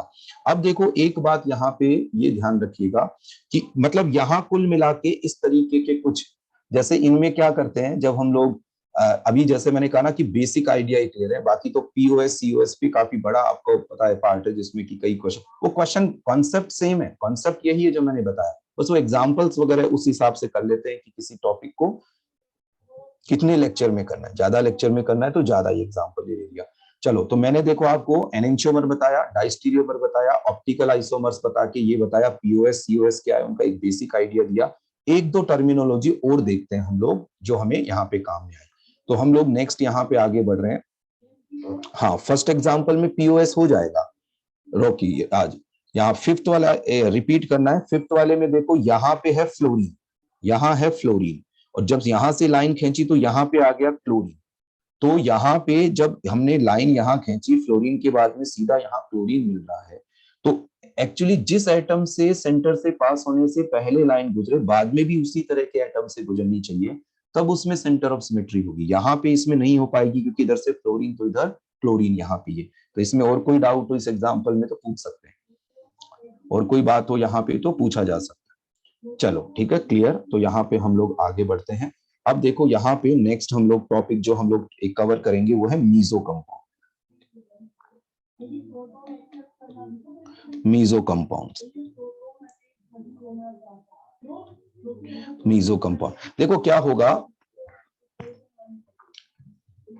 नहीं अजय देखो ये ध्यान रखना कि एक भी लाइन फॉलो नहीं कर रही हो तो सेंटर ऑफ सिमेट्री के लिए मना कर दीजिए। सेंटर ऑफ सिमेट्री तभी बोलनी है जब सारी की सारी लाइनें इस बात को फॉलो करें, ये ध्यान रखिएगा, है ना। चलो अब देखो यहाँ आगे बढ़ते हैं थोड़ा सा, फिर इन प्लेन ऑफ सिमेट्री वगैरह पे आप क्वेश्चन और करिएगा ट्राई, आपको कभी भी लगे कि मेरे को इसमें पीओएस सीओएस में दिक्कत है, अभी बस मैं एक थोड़ा सा लिमिटेड लेके चल रहा हूँ, क्योंकि एक दो चीजें और देखनी है ना, फिर वो किस में पीओएस किस में सीओएस आप ट्राई कर सकते हैं, जहां पे भी डाउट आए तो यहाँ पे ये हो जाएगा। ये ओ आई ए का फॉर्म है, ओ आई ए क्या क्या बोल रहे हैं, ये ऑप्टिकल आइसो, ओ आई ए क्या बोल रहे हैं अमन राज, ये ओ आई ए क्या है, आप क्या लिख रहे हैं, इसको पूरा एक बार लिख के दीजिएगा। चलो अब देखो यहाँ पे हम लोग मीजो कंपाउंड्स, मीजो कंपाउंड्स क्या होते हैं, ऑप्टिकली इनएक्टिव, ऑप्टिकली इनएक्टिव, हाँ पीओएस सीओएस में से कुछ भी प्रेजेंट हो गया, ये तो हमने लिख ही लिया था ना, पीओएस सीओएस में से कुछ भी प्रेजेंट है तो ऑप्टिकली इनएक्टिव यहाँ पे ये हो जाता है, कुछ भी प्रेजेंट हो, चाहे पीओएस प्रेजेंट हो चाहे सीओएस प्रेजेंट हो। मीजो कंपाउंड्स क्या होते हैं, देखो अब मैं इसको यहाँ पे आपको बताता हूं। देखो मीजो कंपाउंड्स में क्या हो जाएगा, कंपाउंड्स, देखो इसको मैं पहले लिखता हूं फिर हम लोग सीखेंगे इसको, कंपाउंड्स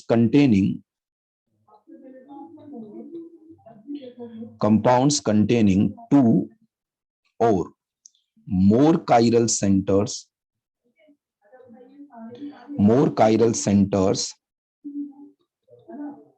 but, एक सेकंड ये यहाँ पे थोड़ा सा, ये compounds containing two or more chiral centres but having a chiral molecular structure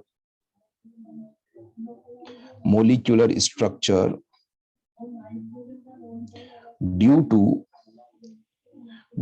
presence of POS or COS are called meso compounds, उसको हम लोग क्या बोलते हैं, मीजो। एक्चुअली क्या होता है, जो प्रोडक्ट्स टोटल बन रहे होते हैं किसी केमिकल रिएक्शन के दौरान, उसमें हमारे से पूछा जाएगा बताओ कितने एनेंटियोमर पेयर बने, कितने डाइस्टियोमर पेयर बने, कितने इसमें मीजो कंपाउंड बने। तो मीजो कंपाउंड को मैं बताता हूं आपको, देखिए बहुत ही आसान। मीजो कंपाउंड में देखिए एक एग्जांपल यहाँ पे हमने लिया कि हम यहाँ पे इस तरीके से ये किया कि यहाँ CH3 मीजो कंपाउंड्स, यहाँ पे हमें इस तरह से ये पहचान। देखो सबसे पहले ये इंश्योर करना है कि दो या दो से ज्यादा काइरल कार्बन होना चाहिए, तो यहाँ पे हमने देखा एक काइरल कार्बन ये रहा, एक काइरल, दो या दो से ज्यादा। फिर उसके बाद में इसमें हमें या तो पीओएस चेक करना है या सीओएस, तो हमने देखा यहाँ पे कि ये यहाँ पे प्लेन ऑफ सिमेट्री प्रेजेंट है, प्लेन ऑफ सिमेट्री। तो इस तरीके से यदि दो या दो से ज्यादा काइरल कार्बन हो, साथ में प्लेन ऑफ सिमेट्री या सेंटर ऑफ सिमेट्री में कुछ प्रेजेंट हो, तो इस तरीके के कंपाउंड्स को मीजो कंपाउंड्स यहाँ पे बोला गया है। अब जो ये मीजो कंपाउंड्स होते हैं ना, ये मीजो कंपाउंड्स में पीओएस या सीओएस में कुछ ना कुछ होगा, तो इसका मतलब यहाँ पे ये ऑप्टिकली इनएक्टिव यहाँ पे होंगे, ऑप्टिकली इनएक्टिव। और यहाँ पे हम लोग बात करते हैं कि जो ये एकाइरल कंपाउंड, यहां मैंने लिखा ना achiral molecular structure, actually optically inactive compounds को एकाइरल यहाँ पे ये बोलेंगे। देखो इसमें सेंटर ऑफ सिमेट्री नहीं होगी, सेंटर ऑफ सिमेट्री क्यों नहीं होगी इसमें मैं आपको बताऊं कि जो हॉरिजॉन्टल है वो टुवर्ड्स द व्यूअर है। अब टुवर्ड्स द व्यूअर है तो आप क्लोरीन से लाइन खींचोगे तो लाइन पीछे जाएगी, तो पीछे की तरफ कुछ मिलेगा ही नहीं। या वर्टिकल जो है वो अवे फ्रॉम द व्यूअर है ना, जैसे आप वर्टिकल है, जैसे वर्ड मिथाइल लगे, methyl away from the viewer है, एक मिथाइल से आपने लाइन खींचा तो लाइन तो आगे की तरफ जाएगी। अब दोनों के दोनों methyl he away from the viewer है, समझ रहे हैं ये वाली बात, कि जैसे यहाँ पे ये वाले जो मिथाइल है ना वो इस तरीके से है, आप जैसा आप अपनी तरफ से देख रहे हो तो मैं मेरी तरफ से मिथाइल लगा देता हूँ, तो एक मिथाइल से लाइन खींचोगे तो सामने यहाँ पे मिथाइल कोई आएगा ही नहीं।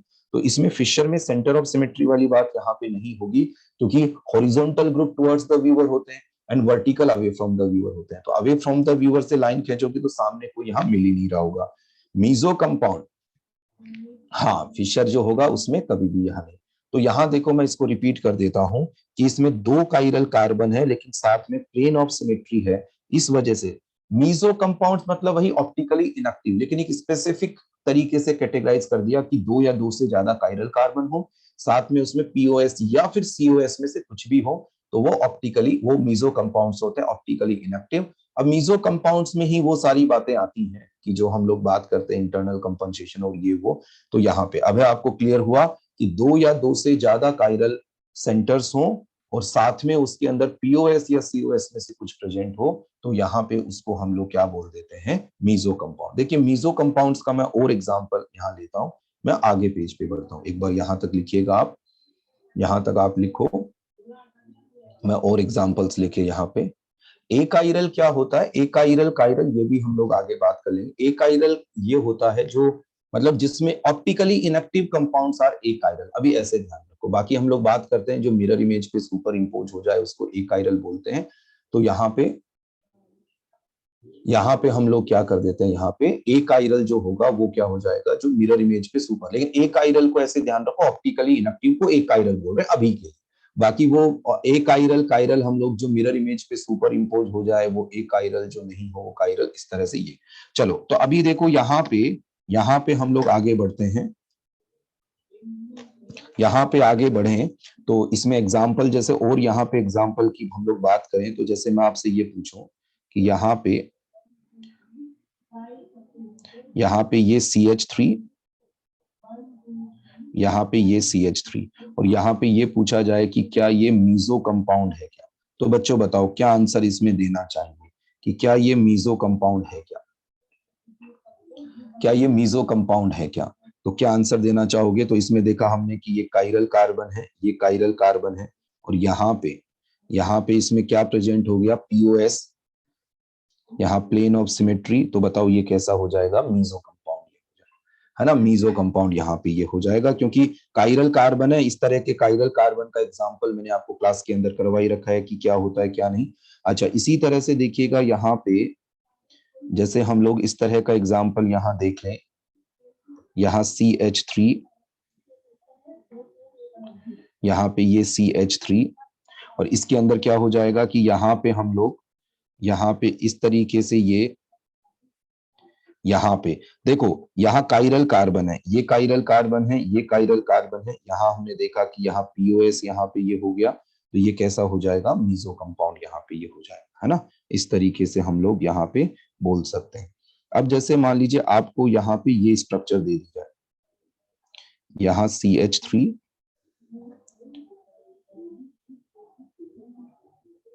यहाँ पे ये CH3।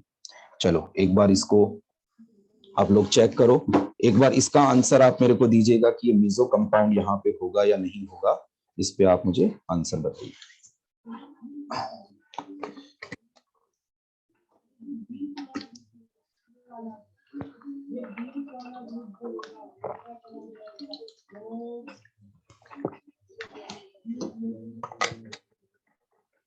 बिल्कुल सही बात, बिल्कुल सही बात। यहाँ पे देखो बहुत सारे बच्चों ने सही आंसर दिया कि ये मीजो कंपाउंड नहीं होगा क्योंकि इसमें नो काइरल कार्बन, ये मैंने क्लास में भी क्वेश्चन कराया है, नो काइरल कार्बन, 2 या 2 से ज्यादा काइरल कार्बन होने पर ही मीजो होता है। तो ये मीजो यहाँ पे नहीं होगा क्योंकि काइरल कार्बन नहीं है। ये वाला थर्ड वाला जो है ना, ये मतलब क्या है, देखो ये ऐसा लिखा है, मतलब दोनों मिथाइल टुवर्ड्स द व्यूअर। जैसे कुछ बच्चे ये सेकंड थर्ड एग्जांपल के लिए पूछ रहे थे, तो यहाँ पे क्या होगा कि इसमें यहाँ पे ये प्लेन ऑफ सिमेट्री यहाँ पे क्यों हो जाएगी, क्योंकि दोनों मिथाइल टुवर्ड्स द व्यूअर, ठीक है। थर्ड वाला भी जो है टुवर्ड्स द व्यूअर यहाँ पे ये वाला होता है। अच्छा एक चीज और है, देखो एक बात और है कि यदि जैसे मान लीजिए कुछ स्टूडेंट्स का इस तरह का ये है कि उन्होंने, जैसे एक तो ई सॉल्यूशन ऐप है, दूसरा एलन प्लस ऐप है। यदि मान लीजिए कोई ऐसा होता है ना कि सर ये तो मैंने, जैसे मेरे को बेसिक जानकारी है लेकिन मेरे को इस पर्टिकुलर एग्जाम्पल में ऐसे दिक्कत है, या इस तरीके के एग्जाम्पल में कोई ऐसा है, तो वो मेरे को फोटो खींच के और ई सॉल्यूशन ऐप पे या एलन प्लस ऐप पे वहां पे लिख, मतलब अपना क्वेश्चन डाल सकते हैं। मैं क्या करता हूँ कि उसको फिर रिप्लाई कर देता हूँ, जैसे मैं रात को सोने से पहले एक बार उस पर देख लेता हूँ कि किन किन बच्चों का क्वेश्चन ये आया हुआ है। व्हाट्सएप वगैरह पे जरूर थोड़ा सा ये हो जाता है, बहुत सारे मैसेज आते हैं तो थोड़ा सा वो पता नहीं चलता कई बार कि कई बार वो मैसेज आपका इतना ये नीचे चला जाए। तो यहाँ पे if one away from the viewer, हाँ जैसे वो वाला केस ले सकते हैं, जैसे आप यहाँ पे ये बात कर रहे हैं कि हम लोग यहाँ पे, है ना। तो मैं ये कह रहा हूँ कि कभी भी किसी को लगे ना कि सर मेरे को, जैसा मान लो आपने कहीं पे कोई क्वेश्चन किया हो, आपसे ऑप्टिकल का क्वेश्चन नहीं, है ना, जिन बच्चों को ये है कि सर हमने बेसिक्स तो पढ़ रखा है, लेकिन मेरे को इस तरह के किसी क्वेश्चन में डाउट है, ये है, तो आप मेरे को ई सॉल्यूशन ऐप पे, या नहीं टेलीग्राम और इन सब पे नहीं यार, ई सॉल्यूशन ऐप पे भेजिएगा आप मेरे को, एलन प्लस ऐप पे भेजिएगा। और अभी जो है, अभी अगली इंफॉर्मेशन तक तो आपकी डाउट क्लासेस भी यहाँ पे लगी रहती है। तो उस केस में जिन बच्चों को, और जैसे मान लो कोई शीट सॉल्व की, कुछ भी करी, तो आप बिल्डिंग में जिसका भी जो डाउट वहां पे, हाँ, ई सॉल्यूशन ऐप में लॉगिन वगैरह नहीं, तो आप टेक्निकल टीम है ना, हम लोग सब्जेक्टिवली, हमसे यदि कोई बात आप करें तो सब्जेक्टिवली हम लोग, टेक्निकल कोई इश्यू आ रहा है तो टेक्निकल टीम से आप, सीओएस के साथ भी होगा सिद्धार्थ, सीओएस वाला एग्जाम्पल अभी सब बच्चों को यहाँ पे वो नहीं होगा, सीओएस का एग्जाम्पल क्लास में करवाते हैं, तो उसके साथ भी यहाँ बिल्कुल ये हो जाता है, ठीक है ना। तो यहाँ यदि सेंटर ऑफ सिमेट्री होगी तो भी वहां पे ये वाला हो जाएगा। फोर्थ एग्जाम्पल अनुज, देखो फोर्थ एग्जाम्पल आप ऐसा करना अनुज, मैंने पहली क्लास ली थी तब कायरल कार्बन पढ़ाया था, तो वो कायरल कार्बन में क्या है कि वो आप एक बार देखना कि जैसे एक तो मिथाइल लगा हुआ है, जैसे देखो मैं एक कार्बन को यहाँ टिक कर रहा हूँ, तो मैंने जिसको यहाँ टिक किया है ना, उस पर एक तो मिथाइल लगा, एक एच लगा है, बाकी यदि आप आगे से आगे चलोगे ना, तो आगे इनको अलग अलग बता ही नहीं पाओगे। अपनी कॉपी देखिएगा अनुज, आपने पहली क्लास अटेंड की होगी, तो उसमें ये एग्जाम्पल आपको बिल्कुल समझ आ जाएगा। फिर भी कोई दिक्कत है तो आप पूछ लीजिएगा, बाकी आप अपनी कॉपी में ये, कि मतलब ये अलग अलग प्रायोरिटी वाले ग्रुप ही नहीं बता पाओगे, लास्ट तक ये जाओगे। अब जैसे एक स्टूडेंट ने पूछा था कि सर यहाँ पे एक यदि टुवर्ड्स द व्यूअर हो, जैसे इस तरह की बात कर दे कोई, कि एक यहाँ टुवर्ड्स द व्यूअर हो और एक यहाँ पे अवे फ्रॉम द व्यूअर हो, ऐसा यदि हम कर दें, तो ऐसे केस में क्या यहाँ पे प्लेन ऑफ सिमेट्री होगी? देखो काइरल कार्बन तो है यार, लेकिन इसमें पीओएस देखो, ना तो ऐसे लगा पाएंगे और ना ही हम ऐसे लगा पाएंगे, तो क्या ये मीजो कंपाउंड होगा क्या? तो यहाँ पे ये मीजो कंपाउंड नहीं होगा, है ना, मीजो कंपाउंड यहाँ पे ये नहीं होगा, इस तरीके से ये बोल देते हैं।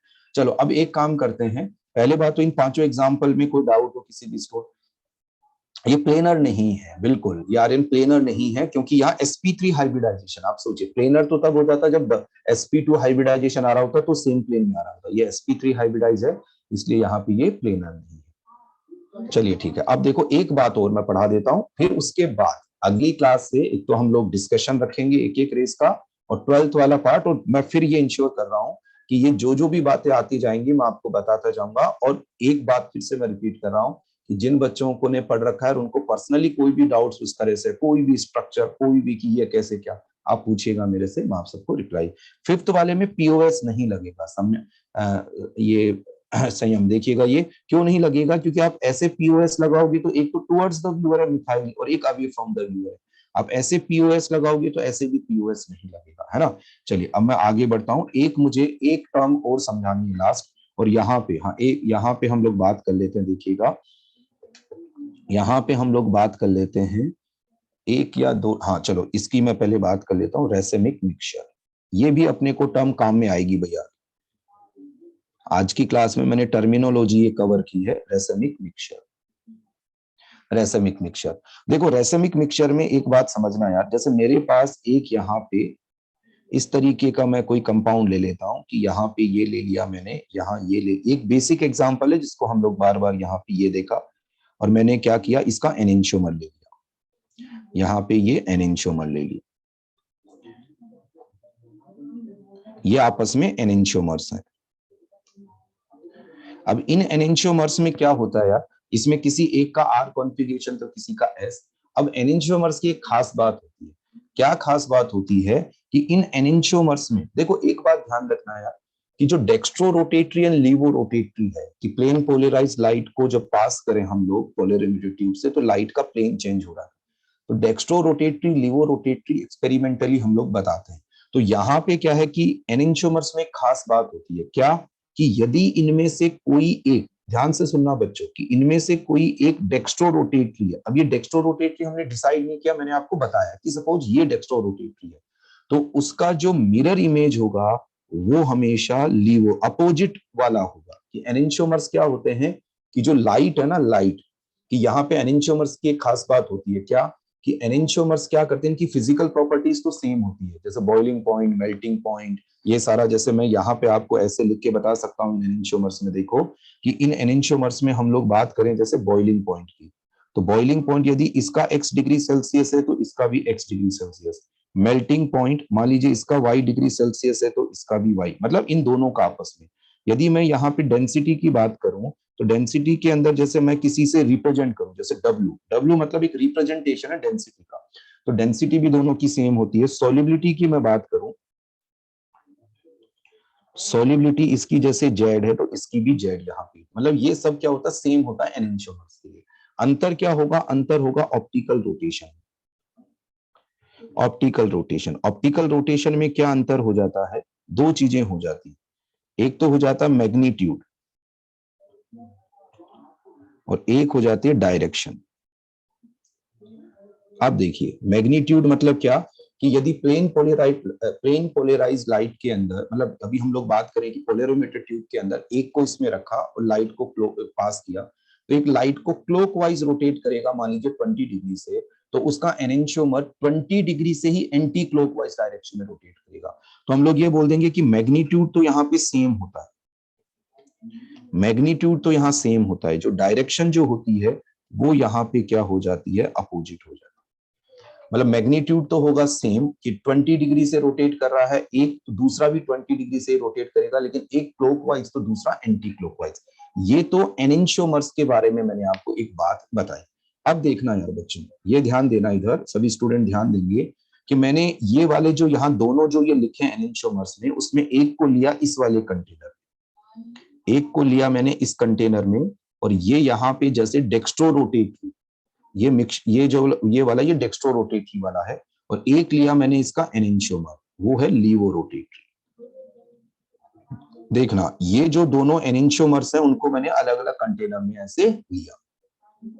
डेंसिटी सॉल्युबिलिटी का भव्य ये है कि एनेंशियोमर्स की फिजिकल प्रॉपर्टी सेम होती है, इनको हम लोग फ्रैक्शनल डिस्टिलेशन से सेपरेट नहीं कर, उनकी physical property density, solubility, melting point, boiling point ये सेम होता है। ऑप्टिकल रोटेशन में डिफरेंट बिहेवियर ये रखते हैं कि एक यदि क्लॉकवाइज रोटेट करता है लाइट को, तो एक एंटी क्लॉकवाइज रोटेट करता है। तो अब देखो ध्यान से सुनना कि मैंने क्या किया, एक कंटेनर में एक लिया तो दूसरे कंटेनर में उसका एनेंशियोमर ले गया, एक यहाँ डेक्स्ट्रो रोटेटरी तो दूसरा लीवो रोटेटरी, मतलब एक से लाइट पास करेंगे तो क्लॉकवाइज, दूसरा एंटी क्लॉकवाइज। अब देखना यार, मैं इनका एक मिक्सचर बना रहा हूं। मैंने क्या किया, एक कंटेनर लिया यहाँ पे, और इस कंटेनर में सबसे पहले मैंने ले लिया डेक्स्ट्रो रोटेटरी। ध्यान से सुनेंगे सभी बच्चे। अब ये जो डेक्स्ट्रो रोटेटरी है वो लाइट को क्लॉकवाइज रोटेट कर रहा होगा ना, लाइट को क्लॉकवाइज। अब मैंने क्या किया, इसमें लीवो रोटेटरी मिलाना स्टार्ट किया। जैसे पहले डेक्स्ट्रो रोटेटरी ले लिया मैंने कुछ बार, मैंने जैसे जैसे धीरे धीरे इसमें लीवो रोटेटरी मिलाऊंगा, ये डेक्स्ट्रो रोटेटरी, देखो डेक्स्ट्रो रोटेटरी का मतलब ये है कि लाइट को क्लॉकवाइज रोटेट करने वाला। अब जैसे जैसे उसमें लीवो रोटेटरी मिलाएंगे, वो उसके ऑप्टिकल रोटेशन को कैंसिल करता जाएगा, कैंसिल करता जाएगा। और यहाँ पे हम लोग बात करें इस तरीके का एक मिक्सचर, मिक्सचर किसका, एनेंशियोमर का, जिसमें डेक्स्ट्रो रोटेटरी जो है वो 50% हो एंड लीवो रोटेटरी यहाँ पे 50% हो। मतलब दो एनेंशियोमर्स हैं, उन एनेंशियोमर्स का मिक्सचर बना रहा हूं, लेकिन वो इक्विमोलर मिक्सचर है, दोनों बराबर बराबर अमाउंट में है। तो ऐसे केस में इस तरह का जो मिक्सचर बनता है उसको टर्म दिया जाता है रेसेमिक मिक्सचर। रेसेमिक मिक्सचर, जैसे अब इसको हम लोग कैसे रिप्रेजेंट कर सकते हैं, डीएल से रिप्रेजेंट कर सकते हैं। जैसे देखो डी वाले को हम लोग प्लस भी लिख सकते हैं, एल वाले को हम माइनस भी लिख सकते हैं। ये रिप्रेजेंट करने का तरीका, डेक्स्ट्रो रोटेटरी को प्लस साइन से हम रिप्रेजेंट कर सकते हैं। किसी कंपाउंड के आगे या तो डी लिखा हुआ हो या ब्रैकेट में प्लस लिखा हुआ हो, that means dextro rotatory. L लिखा हुआ हो या माइनस तो लीवो रोटेटरी। तो रेसेमिक मिक्सचर को हम लोग ऐसे रिप्रेजेंट कर सकते हैं, या यहाँ पे ये। तो यार बच्चों ध्यान देना, यदि किसी कंपाउंड के आगे प्लस लिखा हो ब्रैकेट या स्मॉल डी, दैट मींस वो डेक्स्ट्रो रोटेटरी, ऑप्टिकली एक्टिव है डेक्स्ट्रो रोटेटरी। एल लिखा हो या माइनस तो वो लीवो रोटेटरी है। डीएल लिखा हो या प्लस माइनस एक साथ लिखा हो, दैट मींस वो रेसेमिक मिक्सचर। और ये रेसेमिक मिक्सचर, इससे लाइट को पास करेंगे हम लोग तो लाइट किसी भी डायरेक्शन में रोटेट नहीं होगी। तो इस वजह से ये जो रेसेमिक मिक्सचर है वो यहाँ पे कैसा हो जाता है, रेसेमिक मिक्सचर जो होता है वो रेसेमिक मिक्सचर यहाँ पे हो जाता है ऑप्टिकली इनएक्टिव। यदि हम लोग बात करें कि ये रेसेमिक मिक्सचर ये कैसा होता है, तो रेसेमिक मिक्सचर ऑप्टिकली इनएक्टिव होता है। क्यों होता है, क्योंकि यहाँ पे लाइट किसी भी डायरेक्शन, लाइट यहाँ पे किसी भी डायरेक्शन में रोटेट नहीं हो रही हो, ऑप्टिकली इनएक्टिव। तो अब हम लोग ये बोले कि आखिर हम लोग रेसेमिक मिक्सचर को, हाँ हाँ अमन बिल्कुल सही समझे, डेक्स्ट्रो रोटेटरी ऑप्टिकली एक्टिव होता है, लीवो रोटेटरी ऑप्टिकली एक्टिव होता है। लेकिन जब दोनों को मिला दिया जाए इक्विमोलर मिक्सचर यहाँ पे, तो यहाँ पे रेसेमिक मिक्सचर क्या होता है, तो यहाँ पे रेसेमिक मिक्सचर को यदि हम डिफाइन करें कि रेसेमिक मिक्सचर क्या होगा, तो हम लोग इसको ऐसे बोलेंगे कि इक्विमोलर मिक्सचर,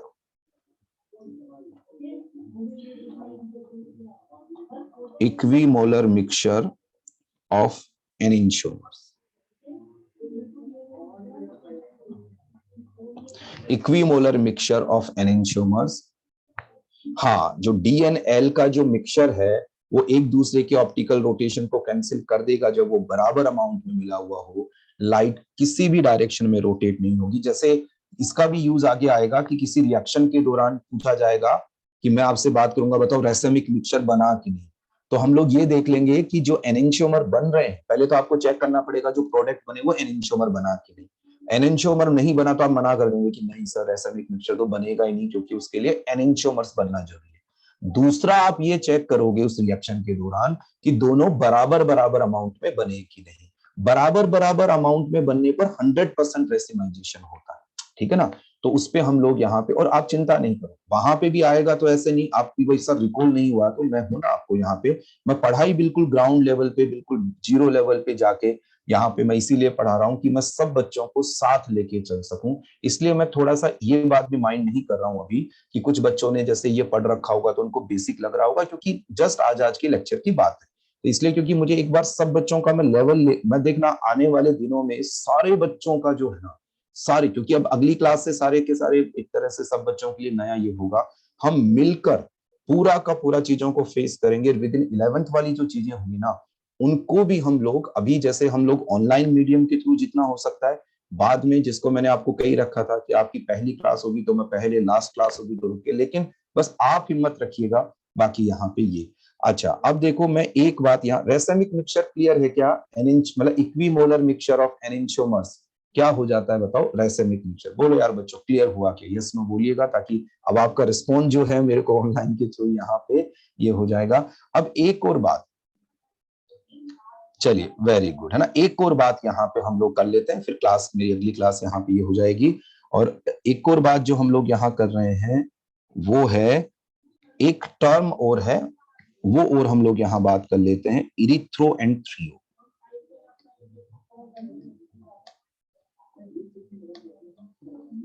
ये टर्मिनोलॉजी जो है इसको और सुन लीजिएगा, इरिथ्रो एंड थ्रियो। हाँ हर्षित, 11th 12th कैसे कवर करें मैं अगले क्लास में बात करूंगा, अभी जैसे जस्ट अपने को है ना कि 11th 12th के साथ कैसे कवर करना है, ये बातें अपन बीच बीच में जब भी कभी टाइम मिलेगा करते रहेंगे, ठीक है हर्षित। अभी थोड़ा सा मेरे को एक ये टर्मिनोलॉजी बता देना दो। Erythro and threo terms are used for Fischer projection, for Fischer projection with only two chiral centers, है ना। तो these terms are used for Fisher projection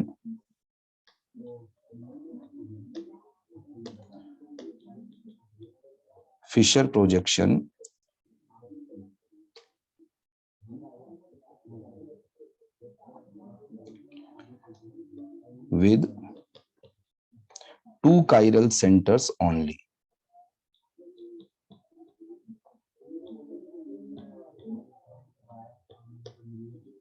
With two chiral centers only.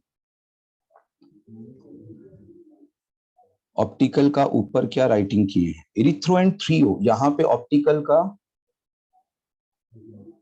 यहाँ ओम प्रकाश पता नहीं आपका डाउट था, यहाँ these terms are used for Fisher projection with two chiral centers only। देखो एक छोटी सी बात यहाँ पे ये है कि जैसे मान लीजिए मैं यहाँ पे एक इस तरीके से, मतलब एक तो फिशर के लिए ये दिया गया और दूसरा किसके लिए दिया गया with only two chiral centres, यदि दो से ज्यादा हो तो इस टर्म को हम काम में नहीं लेते। यहां देखिएगा ये देखो, यदि कोई फिशर यहाँ लिखा हुआ है, बहुत ही आसान बात है, एक मिनट की बात है, देखो क्या है कि कोई फिशर है और उस फिशर पे जो हॉरिजॉन्टल ये ग्रुप लगे हुए हैं, इनमें हाई प्रायोरिटी ग्रुप देखें तो OH वाला होगा, क्योंकि H के कंपेयर में ऑक्सीजन का एटॉमिक नंबर ज्यादा, तो ये हो गया OH।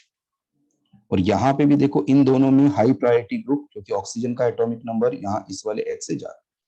तो इसमें भी इसका भी वही यूज है कि जो प्रोडक्ट बने उसमें पूछ लेते हैं बताओ इरिथ्रो प्रोडक्ट बनेगा या थ्रियो प्रोडक्ट बनेगा, यदि हम रिएक्शन का प्रोडक्ट फिशर पे लिखें तो तो क्या होगा कि जो फिशर पे यदि जो दोनों ये वाले ग्रुप्स हैं जो इसके हाइड्रोजन के कंपेयर में हाई प्रायोरिटी, ये दोनों सेम साइड में रहते हैं, तो इस तरीके का जो फिशर है उसके लिए टर्म काम में लिया गया इरिथ्रो।